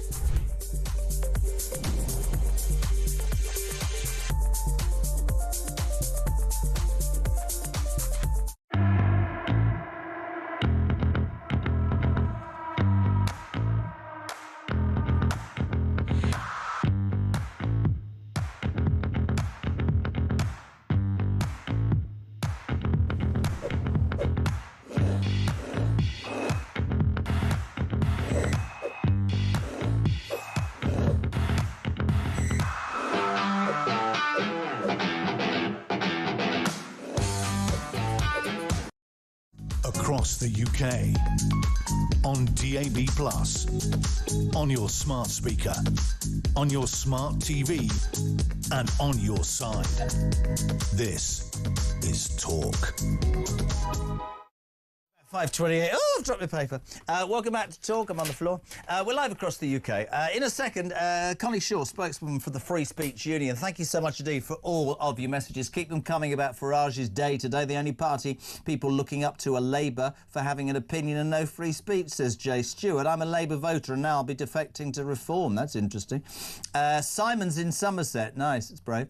Reform is the only party to fix this. No other party has the full support of all of their MPs. Afternoon, just says Rachel. I like Farage and his ideas. However, I'm genuinely frightened of the hellhole that our country might be by 2029. We need somebody else in power sooner. Paul's in Spain. He's seen the light already and buggered off. At least someone prepared to stand there and be counted by pledging deportation of illegal migrants. 1,000 support this. And for now, Richard in Northants, John McDonnell is an irrelevant dinosaur, and Marx is speaking to a very small captured audience. Who cares what that old man says? Well, listen, we're in the market of people having an opinion. It's very important that people are able to say what they think. 530 0344 499 1000. A lady who always says what she thinks, and people should be allowed to. Connie Shaw. How in the name of God, Connie Shaw, spokeswoman for the Free Speech Union, have we never been on air together before? I know, it's a mystery. Do you want to tell everybody? This is brilliant. This is called Ryan and Jodie nearly dropped. Never mind. She came in, she shook my hand, she said, "Hello, Peter, nice to meet you." What's that all about? I happened to be replying to a message from Peter Cardwell just before I came into the room. It's very nice to have you on the show. It's very forgive nice. me. It's very nice to have you on, Connie Shore. Listen, the main story that we wanted to talk to you about today is, I mean, this does not go away. Speaking to Sarah Pochin about it, female students will share toilets and changing rooms with biological males as universities across the country ignore the legal definition of a woman. Senior staff have warned. Women at University College London, who want to remain anonymous for fear of being vilified, that's wrong as well, have revealed that the institution has continued to allow trans women to use female facilities. The universities of Edinburgh, Southampton, Bath and Nottingham are additionally among those yet to publish a revised trans policy since the Supreme Court's ruling, of course, earlier in the year. This means their female students could also face sharing private spaces with biological males. This is just weeks before the academic year starts. What are your thoughts on this?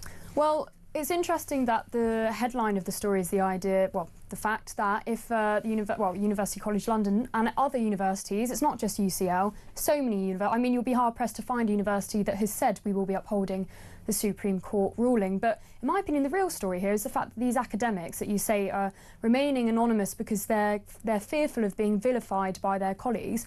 I think it's so cowardly, and academics, and I understand and I do to an extent sympathise with the fear, and I know full well the consequences that come with expressing the opinion that women have the right to single-sex spaces. But academics have never been more protected as they are now.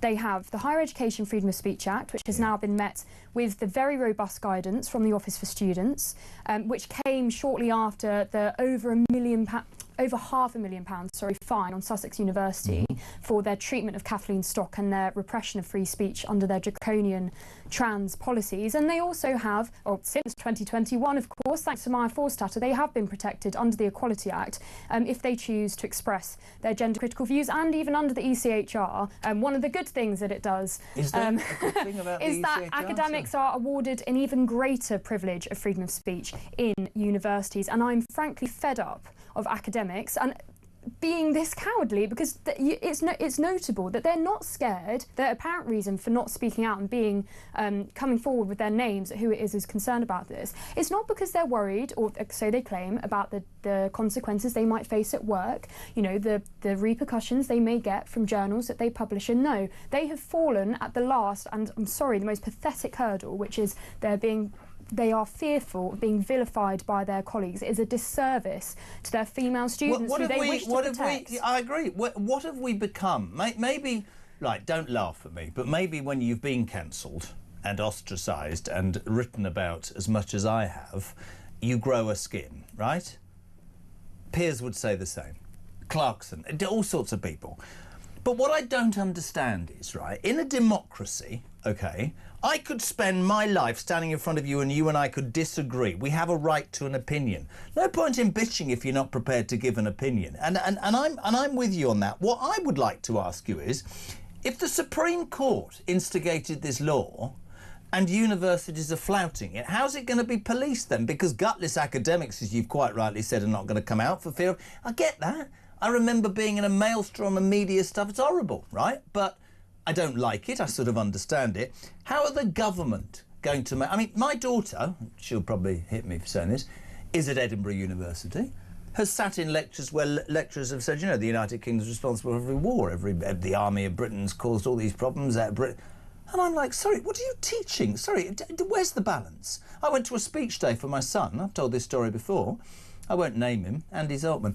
He came on, the guy from BBC Radio 4, to address all the parents, 1,000 of us. I'm sweating like a pig. It's a hot summer's day in July. Starts banging on about how anybody who voted for Brexit had let down the next generation, how, you know, we should be in Gaza. And I was like, sorry, where is all of this coming from? So, for me, how's the government going to change this? Because the Supreme Court said that's the law. This should be police, shouldn't it?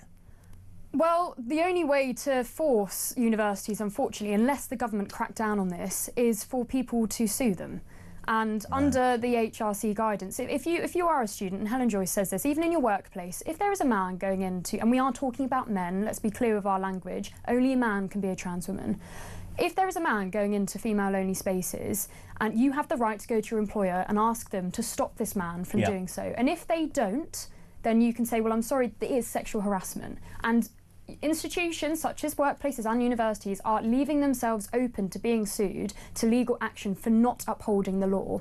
And what's even more outrageous about UCL, and again, I'm not singling it out, there are lots of universities who are still like this. Not only do they still say that anyone, including men, can choose to go into any toilet that they want, depending on how they feel that day, but they also say in their policies, and this is the free speech point really, that it's bullying and harassment to not use the preferred pronouns or names of what someone tells you. So if a man says to you, I've said Jesus Christ, that's being religious. I'm a woman, so you must call me she, her. According to UCL's policies, if you do not abide by their demands, then you are bullying and harassing them. Sorry, adhere to that. Right, so can we just see, this is where you're brilliant, I'm patently crap, because I'm 60. I've got a teenage daughter. So my approach would be the Isla Bryson case. So a man who rapes, R-A-P-E-D, 2 women in Scotland decides that he wants to go to a cushy female jail, so he puts on a blonde wig and tucks his meat and 2 veg, no disrespect, into a pair of leggings, puts on some stilettos and comes out of the courthouse. Everybody can see what's dangling, right? And Nicola Sturgeon at the time says that's absolutely fine. What happened to common sense? What happened to me as a parent saying, I've nothing against trans, I don't care, right? But my daughter, at 16, I don't want her changing with a bloke who's got a penis, with the greatest respect, who's decided he wants to put a dress on. Why is that such a dreadful thing to say? What happens to the very women, this is my question, who quite rightly go on about women's rights, how they should not be, women should not be vilified, stalked, they absolutely, where are they when young girls are feeling threatened by men in dresses with penises? Where are they? Why aren't they speaking up at that point? Which is why I am so fed up of academics being cowardly. Yeah. It's not like there's only one of them. I mean, God, Alice Sullivan is at University College London. She writes papers for the government on how they should be collecting data on sex and gender. She wrote the report on how gender-critical academics have been vilified. And so, if not now, when do academics start being brave? And I understand it is brave, but when are they going to... Does it worry you when you speak out? Well, I've now graduated from the University of Leeds, but when I was at university, not one academic, and I understand what I do understand, but I'm sorry, it's getting to the point now where academics need to get a grip and start speaking out for those students who may feel like they can't. If I had had just one academic come out and publicly say, even if it was just to say, I don't even necessarily agree with Connie, but she has the right to say what she's saying, not one person came out and said that, and that's why it annoys me, because what did Kathleen Stock go through? For no one else to they've just watched one of their fellow academics go through that. Joe Phoenix, Alma Gadal, anyone, so many academics, and they have bared the brunt of this for people to, with all due respect, they are calling this out, even if it is anonymously, but they need to put their names to it. When the Supreme Court judgment came down, thousands of academics signed a letter, an open letter, declaring their opposition to the rights of women, lesbians and gay men being affirmed. Have some bravery and come out, if you really are worried about women having their rights trampled on, come out and say so publicly. Academia used to be a place where people were able to, well, they are able to, and this is just why it annoys me so much. They've never been so protected. Yeah. If you get in trouble, come to the Free Speech Union. I know it is the case that, the single biggest category of our cases are to do with trans policies and the use of pronouns, but 80% of our cases are successful. If you're an academic, you're publicly writing your work, come out and be brave and say, I'm going to support these students who are having their rights trampled on. These women need to be braver, and I've had enough. My friends now, due to the own consequences, social consequences I've faced, I'm well aware of how awful that is. Nearly all of my friends now are students who happen to be TERFs because we have no other option other than to take refuge with each other, because lest we have no social life. And day in, day out, I spend my time talking to young women who are at university who say, God, I think this academic might be gender critical, and I want to speak to them about advice for this essay. And just the fact that I've got friends who I'm scared to tell them that I don't believe in this nonsense, but they're too scared to, in case that academic, that they've misjudged the situation, that academic isn't on side. I'm turning into my dad. I'm turning into my dad. What's happened to the world, mate? I don't know. It just and I appreciate that it sounds really harsh of me to say this. No, it doesn't. Sounds honest. But I've listen, had enough of it. I don't blame you. We love having you on. You're welcome to come back. But you have, I'm afraid, I might have to sue you because you have used the wrong pronoun and you've called me Peter, not Jeremy, which has left me pretty devastated. So Drive Time with Jeremy Cardwell continues. Thank you. Really great to have you on. Connie Shaw, spokeswoman. Am I allowed to say spokeswoman, spokesperson? I'm the External Affairs Officer. There you go. So that External Affairs Officer for the Free Speech Union. Connie Shaw, thank you. 20 to 6 on Talk Drive. Back in 3.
Across the UK, on DAB+, on your smart speaker, on your smart TV, and on your side.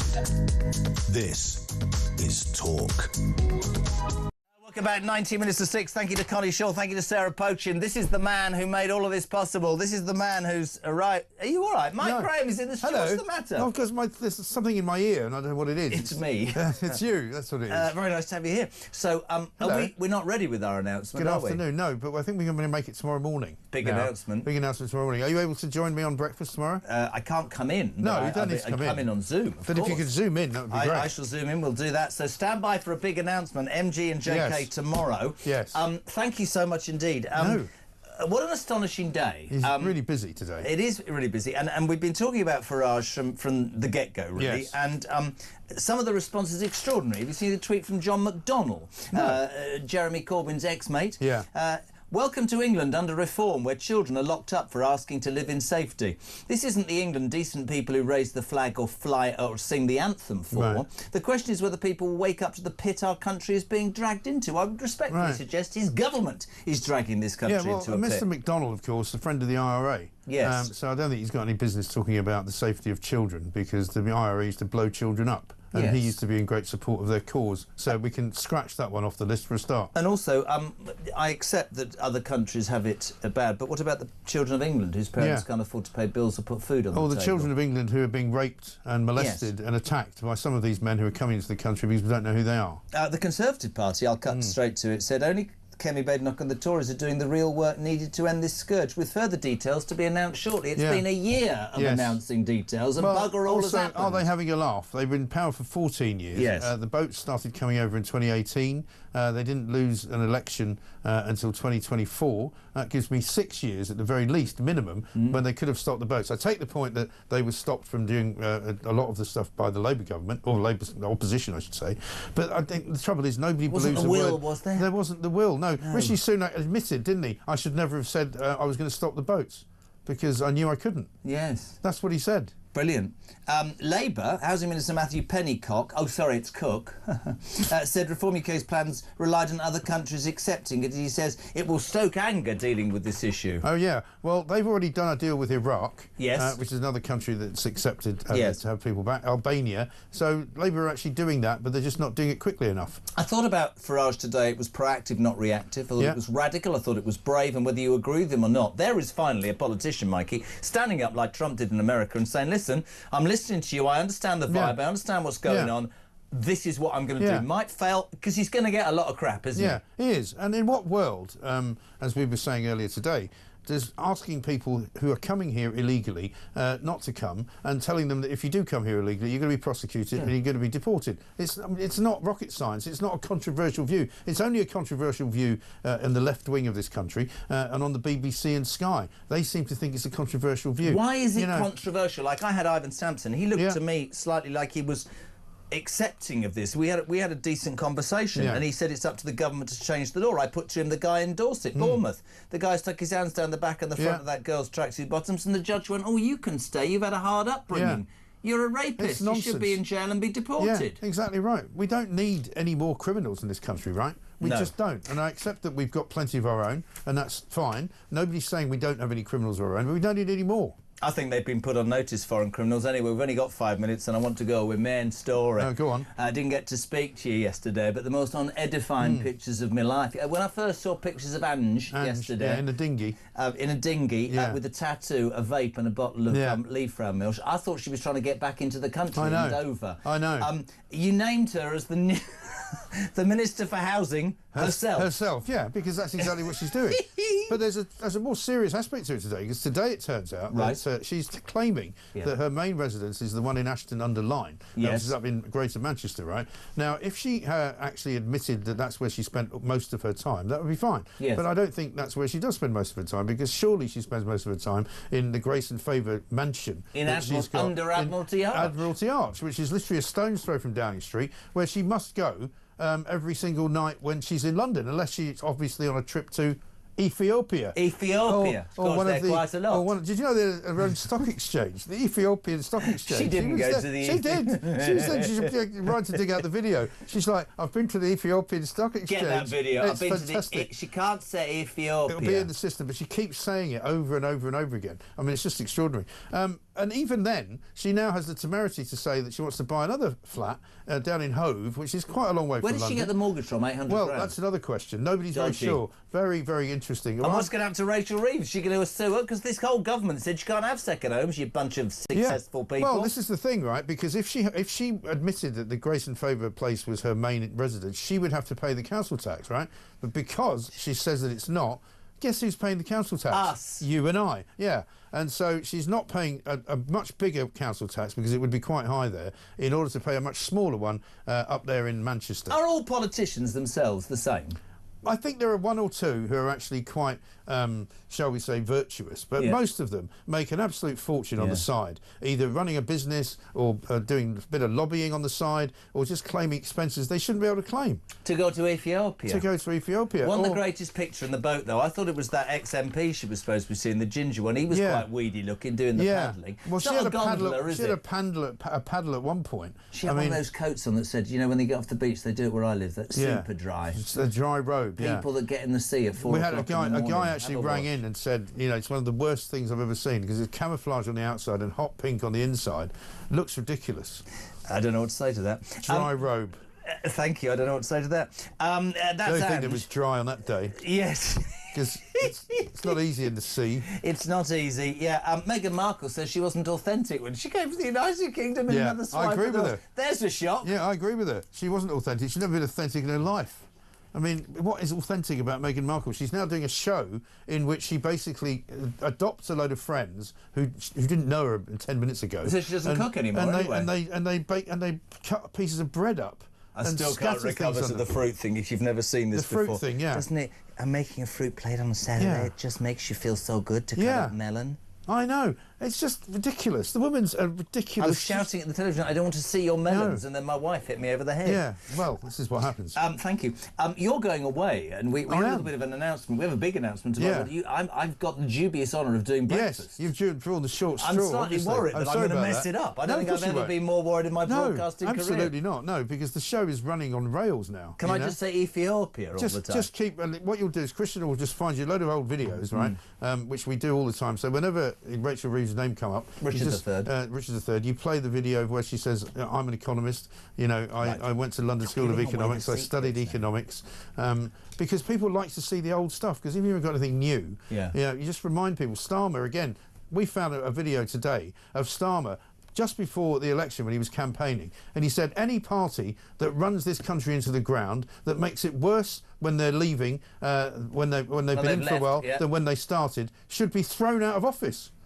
Right? And I said, well, you can't... Is he going to resign then? Yeah, well, exactly. He said, well, you can't disagree with the sentiment. He's absolutely right about that. So cheerio, Keir. We will break right now. 6 o'clock in the morning. Yes. Hopefully an announcement and a well-deserved break. And is there any truth in the rumour that you're actually going to Ethiopia? I'm not going to Ethiopia, but I am going to the United States of America. For lunch with Donald? Not for lunch with Donald, no, just to see my family, actually. Good man. He's here tomorrow morning, 6 o'clock, Mike Graham, and we will have a big announcement. 10 to 6 on Drive.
Immigration has always been one of the sort of big three subjects where you compare it to the cost of living crisis and the NHS, but it just seems to be ratcheting up even higher. Now, it's all very well and good having smaller policies and saying there's no silver bullet. It's going to take a whole plethora of policies to actually get on top of dealing with illegal migration.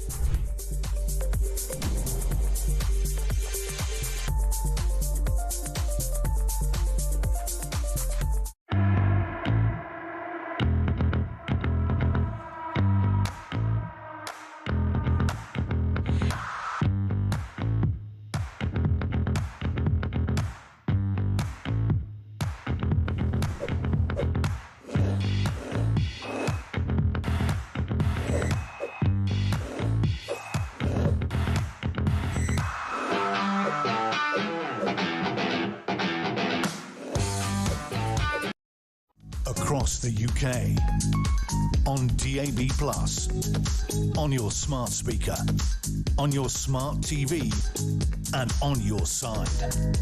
This is Talk. Welcome back. What is it? 7 minutes to 6. Right, Amy, push the button now. Sports news from The Sun. Mind the gap, ladies and gentlemen. Now, we've spoken to Sean Custis. We've spoken to all sorts of people, but we didn't realise that the main man, 100%, the only other West Ham fan in the building, Mike Anstey, sport and head of content at The Sun. Is that right? That's right, Jeremy. What does that mean, sport head of content? What does that mean? I mean, Sean does the big decisions and I kind of deliver the content to him. He gets the glory and you do the hard work. Absolutely, yeah. You're a West Ham fan. We're in the crap, aren't we? One of the things you should say, I sort of correct Sean's predictions, as we should revisit from last night. So, if you were listening last night on Bank Holiday Monday, Sean Custis said, and I quote, he said, well, Newcastle will win easily, man. No, he didn't. Did he say Newcastle or Liverpool? Yeah, he said Newcastle. He got the Newcastle tally right, which is 2. An extraordinary game of football, I have to say. I don't think I'll be that gripped. I thought Jamie Carragher for once was spot on. He said that Liverpool were absolutely dreadful and how they won is beyond him. And if it hadn't been for Anthony Gordon being sent off, Liverpool wouldn't have won the match. Newcastle were phenomenal with 10 men, weren't they? Absolutely fantastic. I mean, to come back from where they were 2 down with, you know, Anthony Gordon, silly red card, he should never be getting challenges like that. But that was a fantastic performance. And then all the hype around Isaac and, you know, who's going to join, who's going to be playing for by the end of the window, and then Asula pops up that goal. That was amazing. And I thought Bruno Guimaraes was unreal. And then this 16-year-old sort of wonder kid, ex-Chelsea Academy player, Rio and Gomaha. Brilliant. John Terry today saying he will be as big as Eden Hazard. Chelsea gutted to lose him. He's gone to Liverpool, scored a sublime goal. I thought a draw was the very best that Liverpool deserved, but that's how it happened. But an extraordinary game, a real edge of the seats thing. Talking about Isaac as well, apparently after the match it turned out that the Saudi bosses had come over, visited him at his home today. The Sun reporting that he still wants to go. Yeah, it seems to be the case. So the Saudis drove a big time last night. Yasser Al-Rumayyan, who's the chairman, rare visit over. So they've had to try to have fresh talks with Isaac to convince him to stay amid this interest in Liverpool. He still wants to go. So look, we're now only a few days away from deadline. It's 7 o'clock on Monday. How do you get a replacement? All these chess pieces. Wolves don't want to get Strand Larsen go. Brentford don't want Visser to go to Newcastle. They want both of them to let Isaac go to Liverpool. We know, though, don't we, if we're football fans, that something will give, something will happen. It's got to happen. Liverpool are now got to make their move. Look, they're readying this second bid of 130 million. We know Newcastle probably want to hold out for more like 150. Are they going to meet in the middle? Will they cave and accept 130 million? A lot's got to start moving in the next couple of days. Interestingly, actually, Sean said yesterday, he'll be integrated back. I don't think the Newcastle public want anything to do with Alexander Isak ever again. It's just my opinion. I think they'll be split on it. I think there's some who think the way he's handled the whole situation is appalling, given he's paid a lot of money, but I think others will look at it and go, he's our best striker by a country mile, let's have him back. Mike Anstead is a West Ham fan tonight. Wolves are against West Ham. Is it the Carabao Cup? Carabao Cup second round, the glamour second round. Two player bosses under pressure, Vito Pereira and Graham Potter, both conceded 13 goals between them. No points in the Premier League. We are utterly no good and in trouble. Who wins tonight? Are we going to believe that West Ham can win? I don't. I think Wolves will batter us. Well, going on form so far this season, I imagine 0-0 and straight to penalties. Thankfully, which everybody will miss. I don't know why you're laughing, Watford fan. Thankfully, no extra time. Yeah. I mean, the Carabao Cup second round really shouldn't be a big deal, but I think for these two managers it is. I think Potter really needs a big win. Do you know what I said yesterday, and Ryan smiled at me? Do you know what did it for me? And I like Graham Potter. He stood on that touchline looking at the ground. There was he wasn't motivating, cajoling. He looked defeated 2 games in, man. If you saw the difference in him and Maresca's walking up and down the touchline, pointing out, telling his players what to do, full of energy. If you're Lucas Paqueta or someone, you look over to Potter, hands by his side, not doing anything, you think, well, hold on, you're leading from the front, what am I getting from you? Nothing. I'm not sure if you wrote this. If you did, it's fantastic. Manchester United, still haven't won, they're playing Minnows Grimsby today. They're getting ready to batter Manchester United, roared on by the army of Harry Haddock. You've still quite a few fish analogies in there. There's still a career on Sunsport beckoning for you, Jeremy, if it ever goes totally wrong. But this is a great story. This is the big one of the round, because Manchester United have been so bad in recent years, actually failed to get into Europe. So that means they're in the second round of the Carabao Cup, along with useless teams like West Ham. But this is a great story. So Grimsby, Harry Haddock's their kind of unofficial mascot in terms of they have these inflatable fish they all throw up in the air. Southampton tried to ban them a few years ago for a cup game. They thought it was going to be, maybe set off a riot on the south coast or something like that, another fishing rival. But basically, they're going to have thousands of these at Blundell Park tomorrow night. So it's an old. Is it tonight or tomorrow? Tomorrow night, yeah. Gritty Blundell Park's going to be full of these inflatable haddocks. Man United can't really score anyway. No. You're going to have Benjamin Sesko making his debut, being put off by all these He's going to get fish. battered. See what I did there? Yeah. Absolutely. So it's going to be great fun. It's going to be one of those great sort of cup matches at lower league ground tomorrow night. We all love to hate Man United. I agree. I didn't, but I have to say I'm going to cede a bit of ground to Wayne Rooney. Amorim's made 28 points from 29 games. He needs to start winning, doesn't he? He's under big pressure, yeah. I mean, I think people who... Potter's the same. Come in halfway through a season, you've got to give someone benefit of the doubt. They're inheriting a poor squad. Once you've had a summer and brought in your own players, I mean, he's brought in a front three of Mbeumo, Cunha and now Sesko. 210 million. It's all on him. If we get into October, November and then mid-table, he is under massive pressure. He's got to start delivering. I like you more than any of them. Let's have a prediction. Wolves against West Ham, the big clash in the Carabao Cup second round. Both managers under pressure. What's your prediction, Mike Anstey, tonight? 0-0, Wolves 1-0 on penalties. Oh, God. And I don't know why you're smiling, Ryan. Have you been knocked out already? They lost to Norwich in the first round. Jodie's happy. She's an Everton fan. Jack Grealish. I bet you're into Jack Grealish now, aren't you? Oh, his hair's so nice. Mike Anstey, thank you. So, 0-0 for you. I'm going to stick my neck on the line and say West Ham win 2-1 in the Carabao Cup tonight. I'll take that. Mike, you're a legend. Thank you very much indeed. Mike Anstey from Talk Sports Sun. News at 6 is next on Talk Drive.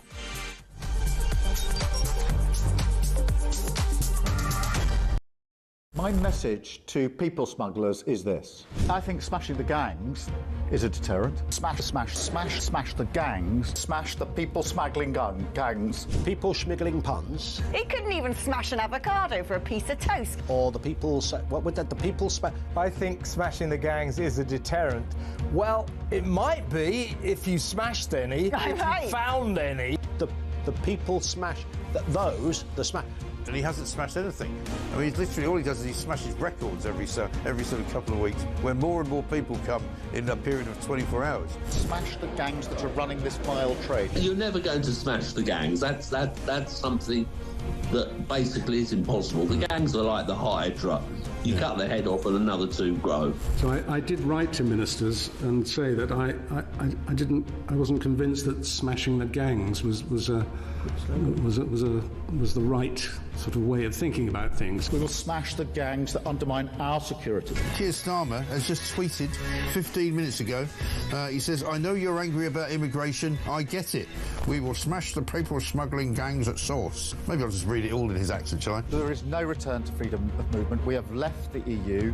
I do not accept that prevents us working with other police units here, with prosecutors here, to smash the gangs. Yeah. Well, I'm sure the smuggling gangs are absolutely quaking in their boots now. Keir Starmer's on their case. Solving this issue, smashing the gangs, is that the impossible dream, Tom? It really seems beyond him at the minute, I have to say. We're going to get the evil people smugglers and we're going to smash them, we're going to put them in jail. That will solve the migrant crisis. Prime Minister Keir Starmer's promise to smash the gangs has resulted in just 5 convictions. Hurrah for operating small boats. So what he really wants to say is that this policy of smashing the gangs is a total and utter disaster. There isn't a cat in hell's chance that it's going to work. It's crap. It's crap. That's what he's basically saying. I know you're angry about immigration. I get it. Mark my words, I will take back control of our borders. That means cutting migration, ending the use of asylum hotels and ramping up our efforts to stop small boat crossings. It's like a parallel universe, the real world, as told by the impressive David Bolt and Keir Starmer. Across the UK, on DAB+, on your smart speaker, on your smart TV, and on your side. This is Talk.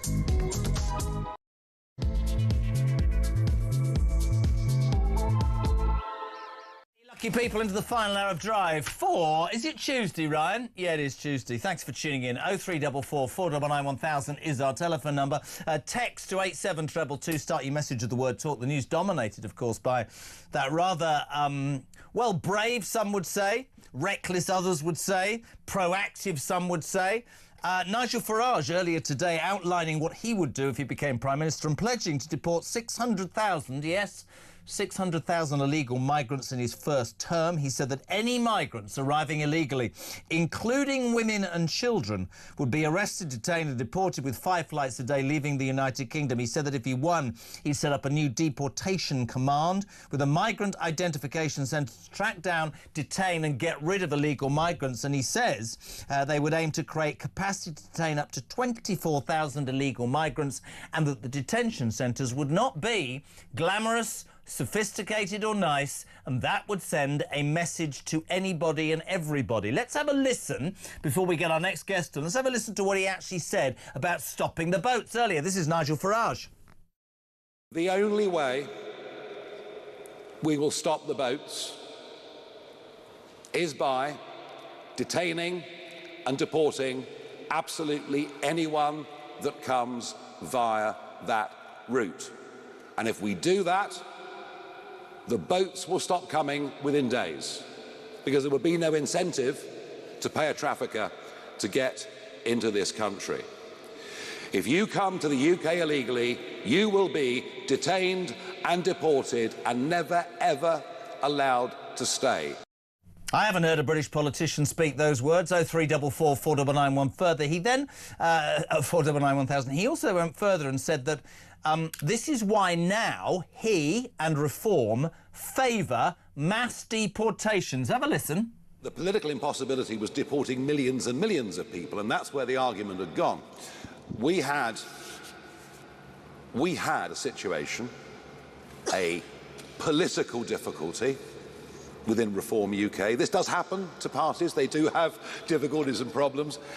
We had a problem that one of our MPs, who's no longer an MP, was talking about deporting entire communities, including people who've been born here. And frankly, we found that unacceptable. And so I just did not want, I think you can quote me for another interview, to get dragged down the route of mass deportations at that stage. We have sorted out that political internal difficulty that we had, and since that time, the work has been done on a credible plan so that we can deport hundreds of thousands of people over the 5 years of a Reform government.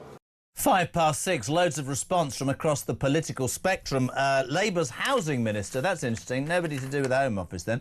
Matthew Pennycook said that Reform's plan relied on countries agreeing to accept deported migrants. He says, what happens if Reform cannot, in that scenario, negotiate returns agreements with the Taliban in Afghanistan? I didn't hear Labour say they didn't want to attack it. I didn't hear them say that actually they haven't come up with an answer. Interestingly, the Conservatives, I really can't be bothered to read the whole thing, but the end sentence gives away. This is from the Conservative Party. Only Kemi Badenoch and the Conservatives are doing the real work needed to end this scourge, with further detailed plans to be announced shortly. When? You lost a year ago. Meat on the bone. No, we're having another look at why the British public voted us out, because you didn't do what you said you were going to do. The Liberal Democrats, I'm not even going there. The Greens say that Farage blames the migrants for anything. Most interesting is John McDonnell MP, Labour of Hayes and Harlington. He, of course, the old fat friend of Jeremy Corbyn. He says, welcome to England under Reform, where children are locked up for asking to live in safety. This isn't the England decent people raise the flag or sing the anthem for. The question is whether people will wake up to the pit our country is being dragged into. I thought Mike Graham made a very salient point. John McDonnell, the man who used to support the IRA, who used to blow up women and children and men as well. 7 minutes past 6. We're delighted to be joined by the former Conservative Cabinet Minister, a man free of the shackles of 30 years representing Wokingham, who always speaks the truth and, in my humble opinion, should have been Prime Minister. Sir John Redwood, good afternoon, sir. How are you? I'm in good form, Jeremy, and thanks again for your great introduction. Look forward to talking about this crucial issue which has so undermined people's confidence in governments in this country. I completely agree with you. And John, it's interesting for me. You've been around politics a long time. I think that politicians at this moment, we went through the expense scandal, we went through COVID. I think politicians are at their lowest ebb with the general public. What I've said for a while on this show, you'll know this, is I didn't care if it was Sir Keir Starmer, Kemi Badenoch, Nigel Farage, well, not that loony, well, Ed Davey, but if somebody would stand in front of the British people, not concerned about being attacked by the media or institutions, and speak from the heart and address something that really is causing huge concern. I think this country is in total despair. I agree with Farage about immigration. Whether he's right or wrong, is that not a proactive masterstroke from a politician who stands up and answers and approaches the concerns of the British people? And by the way, when I saw him take an hour of unfiltered questions from journalists, I thought to me, a bit like Trump, but I'm not making that analogy. I haven't seen that. All I see is politicians hiding, man. I thought it was incredibly brave and right on message, didn't you? Well, Nigel Farage was early on to this issue, and he did a lot to expose it when other politicians didn't want to talk about it. And so now he's capturing the intense mood of the public, the anger the public feels that this has not only been going on under different governments of all persuasions, but the government that was elected to smash the gangs and promised us it had the way of doing it has been the worst of all. And instead of the numbers coming down, they've soared. And they've even stripped out from the law some of the things that the Conservatives belatedly have put into the law that might have started to improve things. I mean, the Conservatives had actually put into law that if you come here illegally, you can't then claim asylum. Well, if they could make that stick, it would make a big difference. Yeah. Because one of the whole points of coming here illegally is to claim asylum and then to have permanent leave to remain. And what Nigel Farage is also right about is you've got to make it a lot less attractive in other ways. And people are scandalised that the hotels they aspire to use for a special event or a special occasion or an expensive holiday is then made available to people free who are queue jumping on everything. Yeah. And people who are on the phone trying to get their doctor to give them a phone appointment and discovering it's very difficult, then hear that people who newly arrived here get all sorts of medical priority.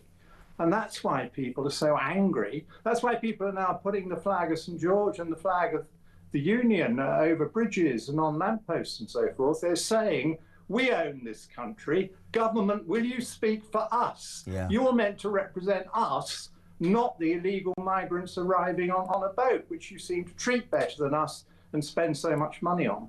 I want to take you on a bit of a journey because I'm fascinated by your response. You said something the other week which garnered huge respect from my listeners, and I talked to you about how, you know, there is undoubtedly in this country the blob, the institutions, the mainstream media, and you talked about being a cabinet minister and how you got done what you wanted to get done because that was that was what you believed the will of the people. Let's talk about Farage, the human rights acts, the ECHR. We had Sarah Pochin earlier saying it is about the will of politicians. I can look on the one hand, John, and go, yeah, I think the will of the people will probably take him to be Prime Minister, and I think he would, personally, I think he would do his best to carry out what they want. But are those institutions, whatever it is, the civil service, the church, the BBC, whatever it is Farage, like many before him, going to find it impossible, or is it?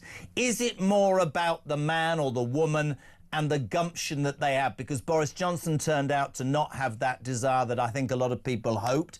Sunak almost exactly the same.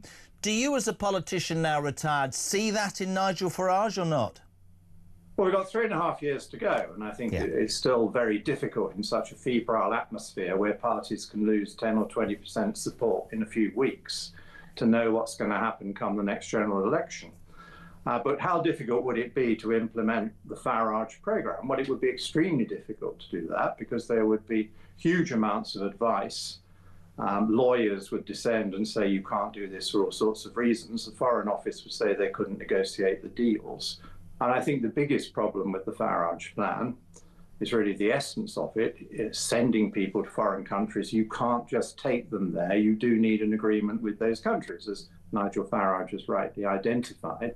Now, the Labour government scrapped the Rwanda plan. I mean, America's picking that up because it was a potentially good idea. And so you've got to start again. You've got to try to find somewhere where you can send these people.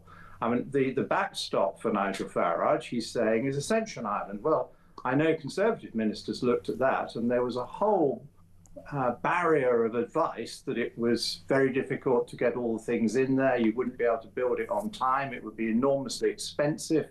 You wouldn't be able to put many people there.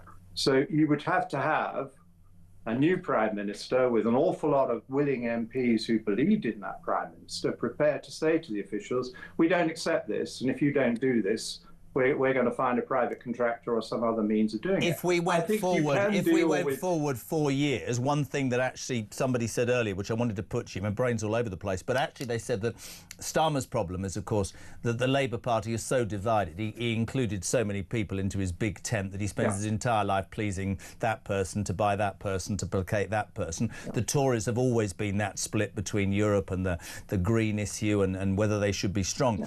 Is Farage in the box seat in that he's only got 4 MPs? If he did get elected, underlined, I completely get that, they would have stood on the mandate that this would be in a manifesto. I mean, somebody said to me earlier, how are you going to get this past the House of Lords, for God's sake? Well, indeed, but you first of all got to get it through your parliamentary party. And yes, a lot of Conservative MPs were voted on a pretty clear ticket to stop the small boats. Yeah. But it didn't mean that there were always the votes available to do the thing that was needed. I and a few colleagues were constantly trying to strip out the European law objections to our plans, because that was absolutely essential. We had a clause or an amendment that would have done that. Bill Cash drafted an amendment which would have said these European laws can't stop you sending somebody out of the country who's illegal. It would have been pretty straightforward, but that was never carried. And there was always objections from a whole load of MPs. And of course, all the opposition parties are very strongly against it. So you could only get it through if the governing party wanted to do it. It would be the same for any new prime minister. They'd have to make sure that their whole governing party not only bought the general idea or the aim, but bought all the detail. And there's no substitute for having it already on day one when you go into office. But you would accept through the detail, you get talked out of it. You would accept, I'm guessing, that he has grabbed the ball, he has grabbed the moment, put some meat on the bone. I mean, the Tory, I mean, that last line from the Tories, you know, with further detailed plans to be announced shortly. When is Kemi Badenoch going to put her head above the parapet 12 months in and go, I mean, he's stolen a march on these people. Starmer today is saying, oh, we're going to deport 100 people. Whether or not, in my mind, Farage can get this absolutely right, he's speaking, not even the language, he's speaking about what people want to speak about, isn't he? That's the battle. I agree. I started by agreeing with you over that. That's why we're talking about it today. And it is the right thing to be talking about. But I would just remind you and your listeners and viewers that when the Labour government was putting through its immigration legislation, which actually weakened the legislation which the Conservatives got round to strengthening rather late in the day, the Conservatives moved some very comprehensively drafted amendments which would have allowed a lot of what Nigel Farage now wishes to achieve and to do. So they haven't been inactive, but they haven't been noisy enough. Yep. And Nigel Farage is so much better at getting this over, and that's where the Conservatives are lagging a bit, that they need to catch up and say, look, we also agree with all this now. We've learnt our lesson. The last government got it wrong. You need enough forces in Parliament that will say, we will not put up with this for a minute longer. There's got to be change. And I think going back to our current government, because after all, whatever we say and do today, whatever Nigel Farage, however good, whatever he says is over the next year or two, we're still going to have this government. And they now have a threat from the left. They've actually got people who think we ought to let in even more people from abroad, and they're worried about the Corbyn threat. So somehow the Conservatives and the Reform MPs in Parliament have got to get better at saying, look, these are the amendments, this is the legislation. We're actually trying to help you guys because you are so disconnected from the public. We think you're damaging democracy itself, because governments do have to respond to the public view, even if they don't like the public view. Completely agree. Because I love working with you, are you all right to take a couple of calls with me? Are you all right with that? Yeah. Jezza and John on Drive Time. You see what I did there? Carol is in Warrington, John Redwood. She is a new caller. Carol, you're through to me and an ex-Cabinet Minister, Sir John Redwood. What you got? I'm very nervous, Jeremy. I'm very nervous. Are you nervous because Sir John Redwood used to be a Cabinet Minister or because of me? Tell me the truth. Both. Oh, don't we? Be fine. We appreciate you calling, Carol. New caller, go for it. Well, I just rang to say that I thought Nigel's speech was absolutely amazing, and obviously he's made done background work to make his policy feasible before he put out this speech. It didn't just come out of thin air. And he's the only politician with conviction. He actually believes in what he says, and that is one thing I can't remember having before. That's very interesting, John, isn't it? It's what I said. I mean, we can sit here and we can talk about detail. Carol, a new caller, a new listener from Warrington, saying she buys his conviction, she buys the fact that at least he's sticking his head above the parapet. Yeah, and Carol, you're absolutely right. I think conviction is a very big bit of it. And because, as we've been talking about, the government, the wider government, the officials, the legal structures make it so difficult to do any of these things. If the person running the show doesn't have conviction, it will never happen. It's got to come from that passion, but it's also got to be allied, that passion, to intelligence and detailed work, because you won't get away with it unless you can actually do it yourself if necessary. Sometimes when I was a cabinet minister, I wanted to get something done. The officials weren't keen. The work wasn't getting done. The only way I got it done was to say, you know what, I'm going to do this. And then either they would let me, or they would be so horrified by that idea that they'd actually do an okay job just to understand. Carol, he was a hard taskmaster, and he doesn't like me saying it. He should have been the Prime Minister of this country. Carol, you did great. Let's go to Kent. Simon, myself and Sir John Redwood, what do you want to say, my friend? Well, it's a pleasure to speak to both of you. I've got a lot of respect for Sir John Redwood. You should One do. of the true Tories left in the Conservative Party. Quite right. And actually, I say it all the time, he gets embarrassed. Should have been Prime Minister, in my humble opinion. What do you want to say, Simon? Yes, him or Michael Howard. I thought he was good as well. But today, Farage's policy, there's one issue that he didn't address. Now, will his action be retrospective? We have, for the past few years, we've constantly heard about these spurious claims, you know, third, fourth, fifth appeal, converts to Christianity, being allowed leave to remain. And yet, I mean, Abdul Azizi is the perfect example. Converts to Christianity on his third or fourth appeal, and given leave to remain, commits an acid attack, commits suicide in the Thames, and then is given a Muslim funeral. What is going on in the Home Office? I mean, I thank you. And there was a story, John, which you, I'm sure, heard, which just still galls me. 2 weeks ago, a migrant illegally sexually assaulted a girl on Dorset Beach, Bournemouth. 2 years in the making. The CPS put charges in, and this judge said this was a mere aberration, and he'd had a hard upbringing, and he was allowed to stay in the United Kingdom. Now free to walk again on Bournemouth Beach, which terrifies me. I thought, actually, Isabel Oakeshott made a really salient point earlier. These judges need some control instigated. Is that down to the government to change the statute book? Because some of the reasons that people are being allowed to get by to stay here to the British public are nothing short of deplorable, John. Well, I agree, and it is up to Parliament, is up to the government to be absolutely precise and straightforward in the law they pass. And if the judges start to misinterpret it, they have to re-legislate and say to the judges, you're not going to get away with this. You have to follow our law. That was the whole point of Brexit. Parliament makes the law, our UK judges enforce it. We don't get told what to do by international quangos and international lawyers.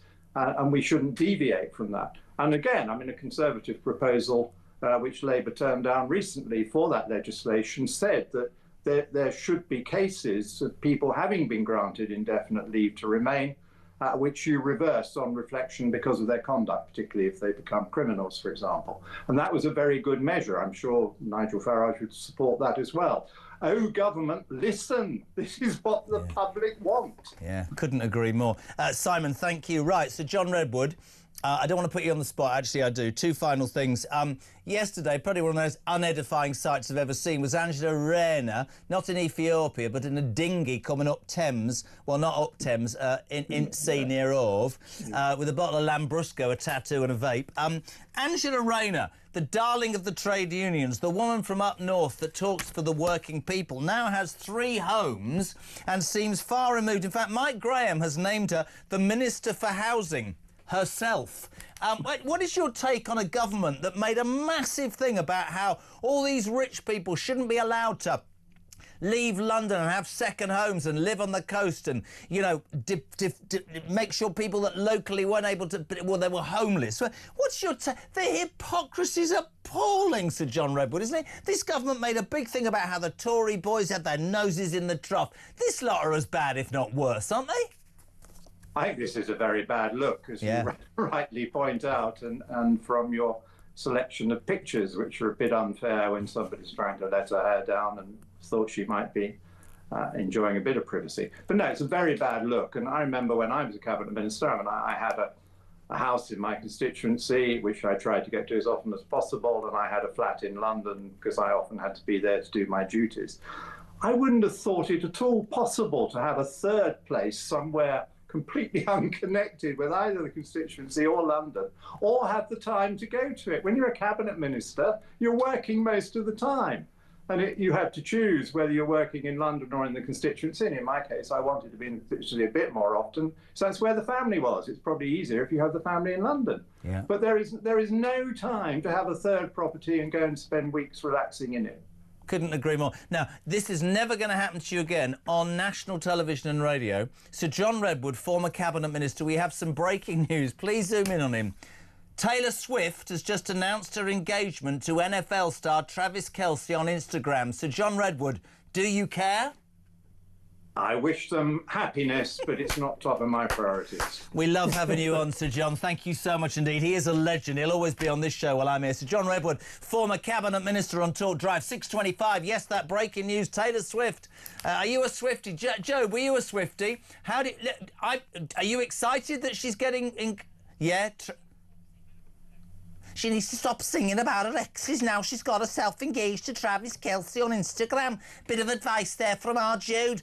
I hope you're listening, Taylor. Stop bleeding singing about your exes. 6:25.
Immigration has always been one of the sort of big three subjects where you compare it to the cost of living crisis and the NHS, but it just seems to be ratcheting up even higher. Now, it's all very well and good having smaller policies and saying there's no silver bullet. It's going to take a whole plethora of policies to actually get on top of dealing with illegal migration.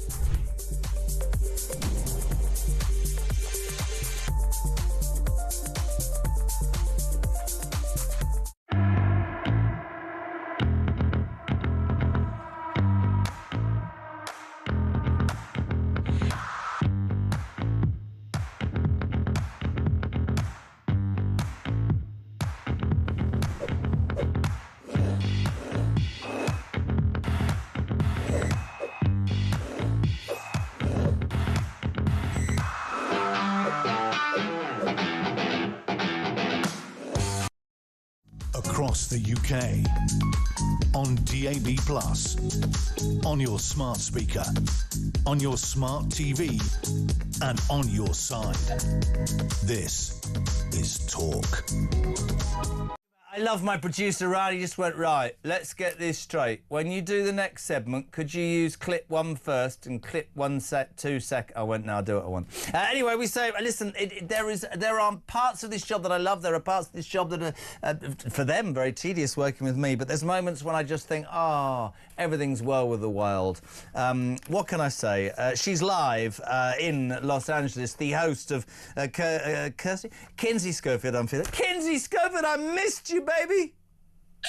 I am having the best day, which I never thought I would be due to circumstances involving Meghan Markle season 2 with Love Meghan coming out. But Taylor Swift just got engaged, and that means that Meghan Markle won't get the headlines she wanted, Jeremy.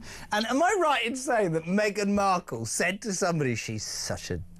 That whenever she makes it, and I didn't, that's the wrong voice, whenever I make an announcement, I mean, that Taylor Swift has to just outdo me. I mean, does she honestly think that she is anything like in the sphere of Taylor Swift? Seriously?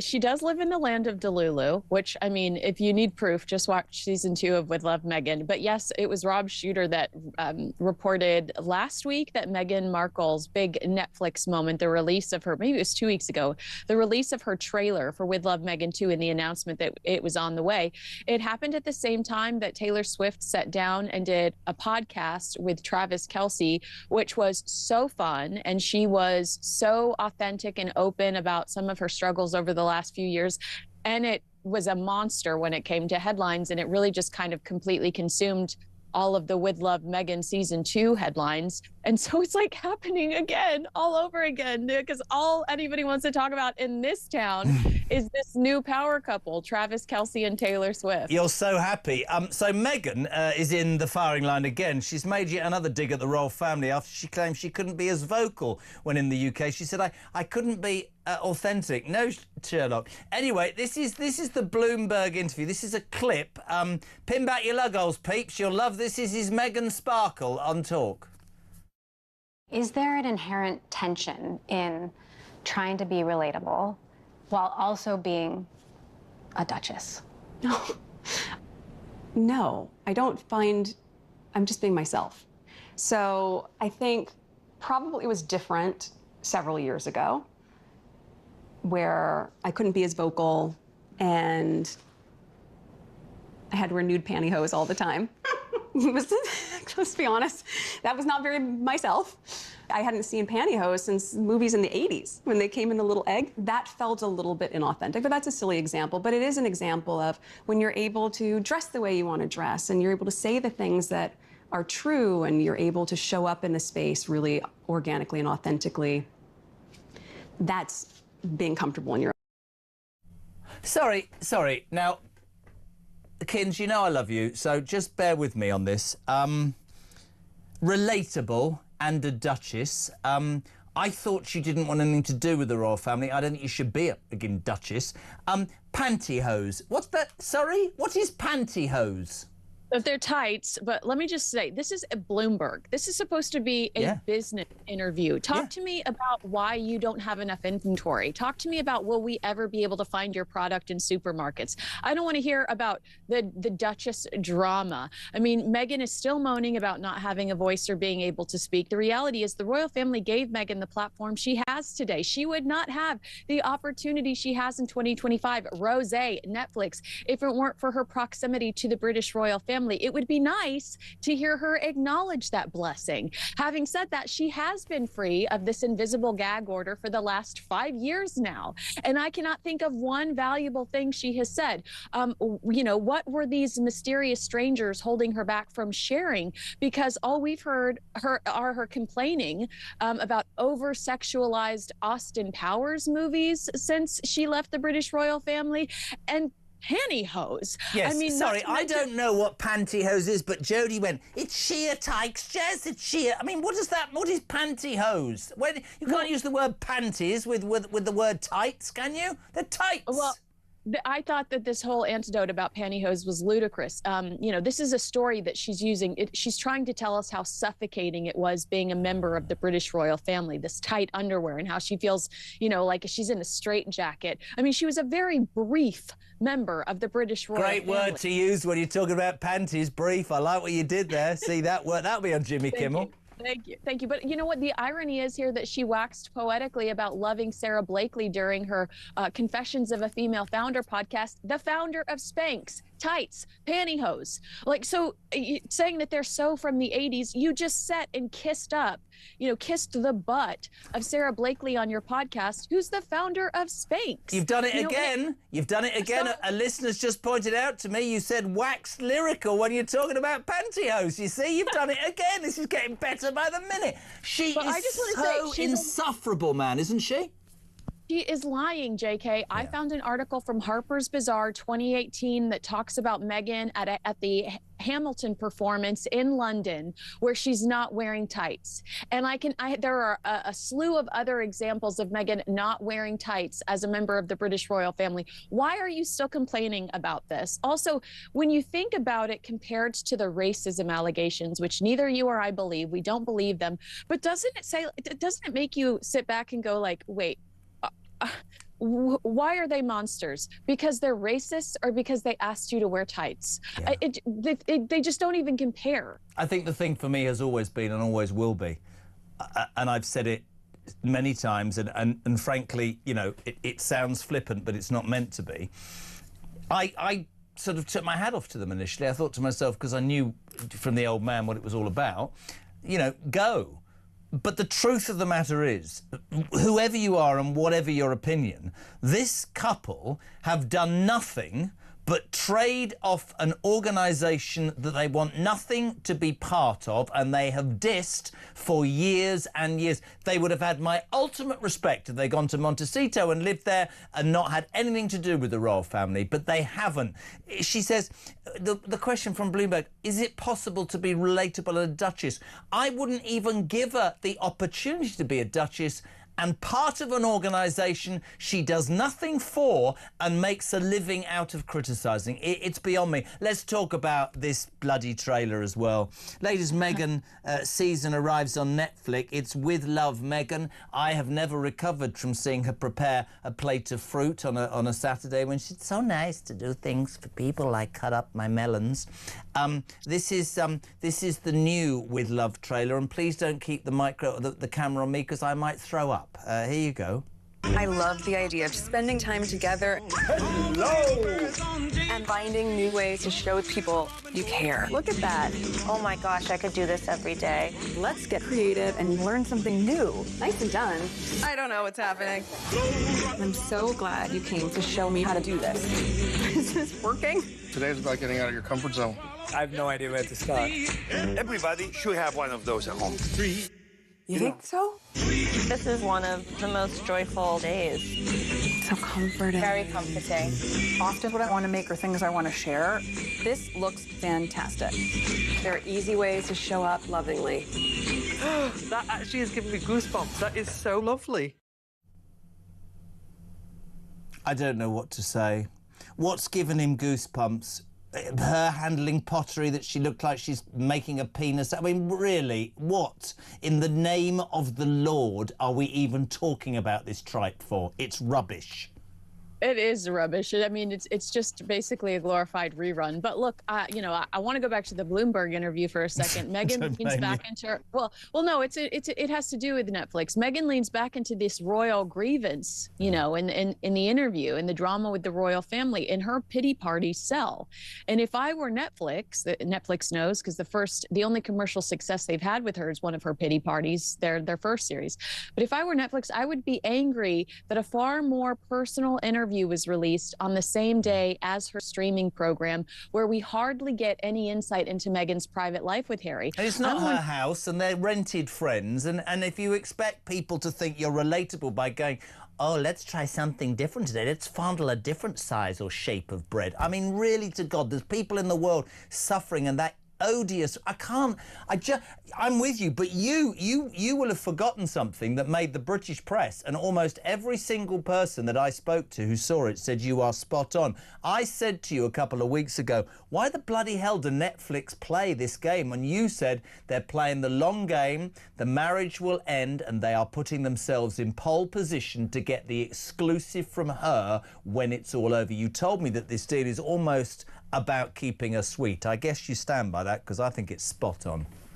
I do stand by that, but I also think they're flirting with the idea of the Diana documentary, which would also be very lucrative for Netflix. So I think it's both. I think that Harry and Meghan know exactly what they're doing, continuing to use the British royal family to make a buck. But like when it comes to Netflix, I would be so mad about this competing content with Bloomberg. I would be saying, why are you competing with yourself? They did the exact same thing with the Oprah Winfrey interview, and had Meghan given that exclusive crazy interview to Spotify, she'd still have a relationship with them today. She is so messy when it comes to PR. She has no idea what she's doing. I love you so much. I want to finish today by saying, apart from thank you, I want to put you on the spot, Kinsey Schofield. I would never give away our private conversation. I'm just going to call you number 4 from now on. You have to make a decision here between 3 men. Travis Kelce, newly engaged to Taylor Swift. Imagine he's not with Taylor Swift. Prince William or Jeremy Kyle? Oh my gosh! Obviously, I want to live in a castle. I'm sorry, Prince William. So you're saying me then? You're going to live in my castle, yeah? I mean, I'd have to see your castle. I've seen Prince William's, and it's pretty impressive. If you're just tuning in, she's talking about our castles. That'll also be on Kimmel. You're a legend. Thank you, Kinsey Schofield, from Kinsey Schofield Unfiltered, the host of the best YouTube channel on the rolls you will find absolutely anywhere, reacting to that new series, Meghan with Love. What a load of old crap that is. Anyway, Talk Drive, 20 to 7.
Across the UK, on DAB+, on your smart speaker, on your smart TV, and on your side. This is Talk. 20 to 7. Alex Phillips in for Kev O'Sullivan all this week. She's feisty. She's on at 7. We'll talk to her. Alison, no female member of the royal family can have bare legs when on an outing. They're not allowed stockings. It was a rule made by Queen Elizabeth II, says Alison. Goodness me, does it mean men can't either? Nicholas Hubbard, don't give the bloody Sussexes any airtime, Jess. They do not deserve it. It will prevent me and probably a load of your other listeners turning off. Ah, but that you love Kinsey. Hello to Dean in Kent. What happens if all migrants are given British citizenship in the next 4 years? Anne in Archway. I'm 76. I'm a woman. I've fought since the 50s to improve life for all. We made progress. No one will tell me what or cannot tell me what I think or what I can say. They can damn well do one.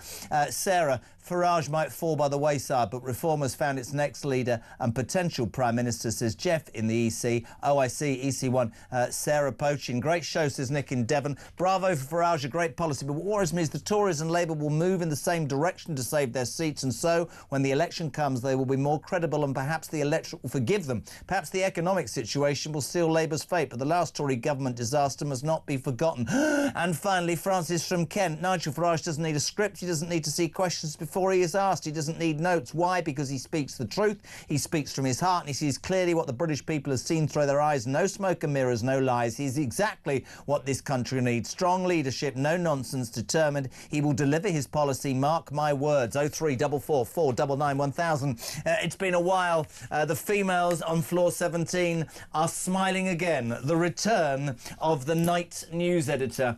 He's called John Lucas. We call him Sarge. Sexy Sarge to some. How are you, son? Very well, thank you.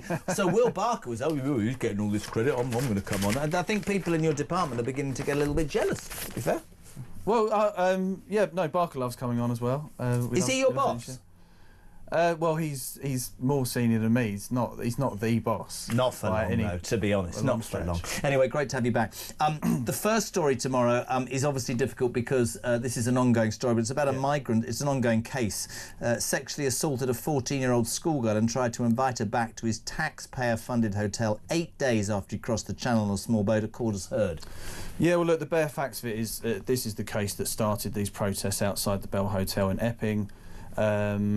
This is a chap, he had arrived in Britain, the court's heard all this, by the way, 8 days before this, and the allegation is that he's approached some girls on a park bench and has made lewd comments to them. They've told him that they're just 14 years old. A member of the public's intervened in amongst all this, and he's allegedly sexually assaulted her as well. So this is the trial that's going on at the moment. This is in Chelmsford, in Essex, and we've been there today. Julia Affley, our Home Affairs correspondent, has been there to cover this, and she's going to be picking it up again tomorrow. So the whole report of that case will be in the paper tomorrow. But beyond that, obviously, the big migrant issue of the day has been Farage setting out his stall for what reform are hoping to achieve. And he said, actually, and we've played lots of clips, and he said what started out in many people's minds as an isolated incident in Epping has spread. And from his point of view, it's not about who's labelled as what, it's about protecting women and kids, and it's about doing right by this country. It was an astonishing day politically, really, and of course it splits people because some people think it's the second coming and others think he's the devil incarnate. Yeah, well, I mean, on that, what you say there about you know, similar things happening around the country, we did a big investigation into this. We trawled the court records and we looked at what offences were being committed by people living in these migrant hotels. And I mean, that was about a month ago, and you've seen daily these issues happening in courts all over the country. And part of our coverage tomorrow is also looking at this policy that's happening in some areas of migrants already being settled in social housing or former council houses, or however you want to describe it, around the country. And we've managed to get access to a report which is warning that in some of these areas they're being placed in deprived areas where local police, NHS, other services are already stretched to near breaking point, and there's a warning about Not in the affluent areas, of course. Well, that's quite right, and obviously what it all sort of plays into is what Farage and Reform are saying, is that, well, look, it might not be very palatable, but ultimately the way to solve this is to not need to place tens of thousands of people in homes across the country, and that's going to have to involve returning people. I completely agree, and I think the thing that came across today, and we'll move on, but I think the thing that came across today is that, you know, of course the critics will say it's not feasible, of course the critics will say the institutions, the blob, whoever are going to stand in your way, but for me, and I know the Sun would adhere to this, you know, because you've done so much great investigation work, it is a man, in this case, who is a man, if that's allowed, I think, who is standing up and saying, I'm putting myself down here, that's my marker. Agree or don't agree, that's fine, but it was proactive, not reactive. It was brave, and I haven't heard a politician be prepared to take the flak that I know is coming his way, and I think that will resonate. But listen, the Sun and talk will continue.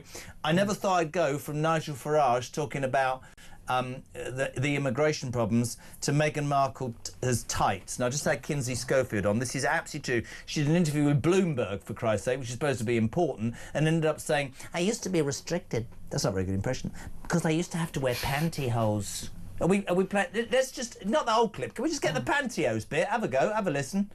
What? We've got to play the whole thing. I don't want to hear it then. Oh, all right, fair enough. In trying to be relatable while also being a duchess.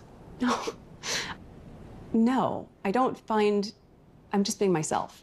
So I think probably it was different several years ago where I couldn't be as vocal and I had to wear nude pantyhose all the time. Sorry, that was not very myself. I mean, of course, why Kinsey's brilliant. Kinsey's come on and gone, she's right hacked off now, Meghan. Because on the back of this big announcement about pantyhose and everything, old Taylor Swift's just announced she's engaged to Travis Kelce, so she's going to be off the front page again. Yeah, big story, that is, actually. Yeah, it just broke before I come on. But yeah, with Meghan, she's done this chat. and it's to mark the return of second season of her With Love Meghan programme, which is crap. We don't think it did very well. It got about 5 million views on the first series, which is it got 5 million paltry for Netflix, which is obviously a global streaming giant. And it's kind of, some people have had to watch it. Thankfully, I haven't had to watch the whole thing. I've watched it. But yeah, it's full of, just as you expect, very vomit-inducing at some points. And that's even before you get to the fact that she eats some sea urchin gonads. Sorry, this is brilliant. This is I'm a celebrity, get me out of here. She ate some sea urchin's balls. Yeah, I think it's a Chilean delicacy. And very switched on, aren't you? It's all that sort of stuff. And Did you say Chilean there? Isn't it Chilean? Chilean, yeah. However, I think maybe I'm saying it in the American. I'm loving him. I have watched it. He's going to get ripped when he goes back to the office. Chilean delicacy. And she makes a revelation that it was Harry who said, "I love you" first. That's the sort of most personal thing in the show, I think. And also, one of the big things she misses about the UK is the radio, the British radio, but not this one. Not this one. Surprisingly, she likes cheesy old music. Old music. Cheesy old so, do we want to name the station? Well, Magic FM is the one she loves. Right, good. OK, great. Jack Grealish moved to Everton, did brilliant in his first game. The probe into that appalling burglary, that £1 million raid on his home, has been closed. They didn't find any suspects at all. No, so this happened back in 2023 when, ironically, he was playing for Man City against Everton. Obviously, he's at Everton at the moment. About £1 million worth of stuff was nicked from the house. Girlfriend at the time, still his girlfriend, Sasha Atwood, and about 10 members of the family. She related to Olivia Atwood? It's a good question, isn't it? They could be sisters. Yeah, I'm just saying. I wanted to know that. But crack on. Yeah, and so this happened in Knutsford, Cheshire. Yeah. Obviously, we know footballers in that part of the world, sportsmen, other celebrities as big targets. And a lot of these gangs are thought to be South American, actually, who are coming over from Chile. And it was the Instagram of people when they're playing in their houses. It was horrible for Jack, actually, to be fair. Yeah, and the police haven't been able to do anything about it, and they've actually said, well, the case is closed unless anyone comes forward. But you'd think it's something of that sort of scale and the sort of the danger these gangs represent that they might be able to get somewhere. But very quickly, because he's waving at me, not that I care, record breakers. If you're the tallest, the smallest, if you like to win, you're a record breaker. I used to watch that when I was a kid. Norris McWhirter, Guinness World Records is celebrating its 70th anniversary by unveiling 70 wacky and unclaimed records that anyone can attempt. Yeah, that's right. So I thought this would be a good one for the listeners, for the viewers. Yeah.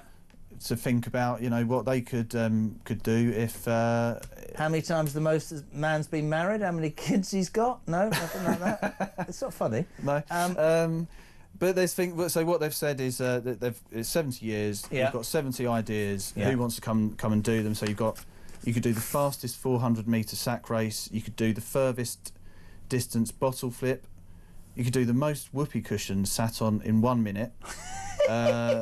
Most high fives in 30 seconds. Most high fives in 30 seconds? Ow. I could try that. They do get a bit more difficult. Fastest time to ascend the heights of Everest by bicycle. Sorry? That one might be a bit more challenging. But, cycling up Everest? Yeah. That's difficult. Yeah. The paper tomorrow will be, as it always is, The Sun. Amazing, put together by the Night News editor and a crack team. That story about the migrant sexually assaulting, allegedly, that schoolgirl, that's an ongoing court case. All about Farage and the reforms, plans about deportations, the rubbish Meghan Markle. The quote of the day, Grealish's probe closed, record breakers. The quote from the day by Sexy Sarge was, "It's a Chilean delicacy. The gonads of a sea urchin." It's 8 minutes to 7 on Talk Drive.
They were opened on the Conservatives' watch, you will remember, but it hasn't worked as a policy, and it has created these flashpoints. But I think it has to be done in a ordered way, and I think it needs to be done in sequence. And if you're going to do it over 4 years, it has to be done properly. And I know it looks bad. I know people are angry and saying, what the heck is going on when you're saying one thing, but it looks like you're doing something else. But it has to be done in a proper, organised way, because that's how governments have to work. But by the end of that 4 years... They also have to abide by the rule of law.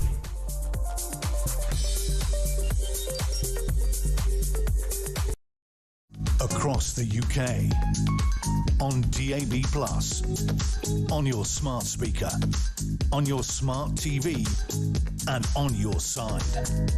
This is Talk. Welcome back. Now, for those of you who are watching, that's a very interesting side look there, because the main camera in front of me is buggered. Alex Phillips, get your backside in here as soon as possible. 0344 499 1000.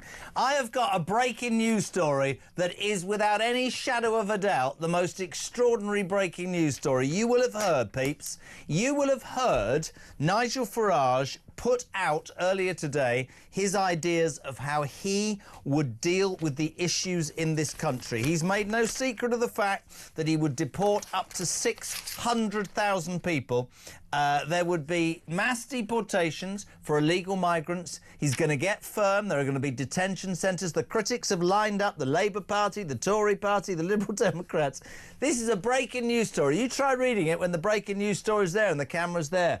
The Taliban has just said, and this isn't a joke, that it is ready and willing to work with Nigel Farage and accept deported Afghans after the Reform leader unveiled his blueprint for mass deportations. A senior Taliban official has literally just told the Telegraph that Farage's speech announcing his plans to crack down on illegal migration with measures including negotiating returns agreements with such countries as Afghanistan, Iran and Eritrea. So on the basis of Nigel Farage speaking out 3 hours ago, the Taliban have said, we'll work with him. This, of course, does not get us away from the fact that they might go back to there and the Taliban might... I'm just being honest.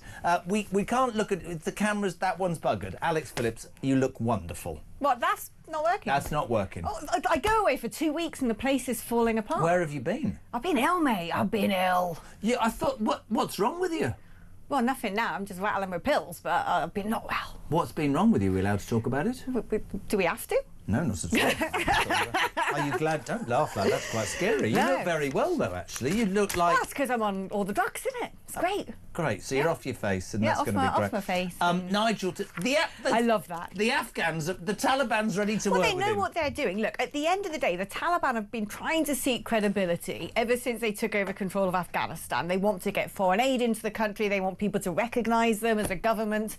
But you know what? If we've got to send people back, you've got to work with people. You can't just sort of, you know, drop them off with parachutes from above Afghanistan, although I'd fully support that.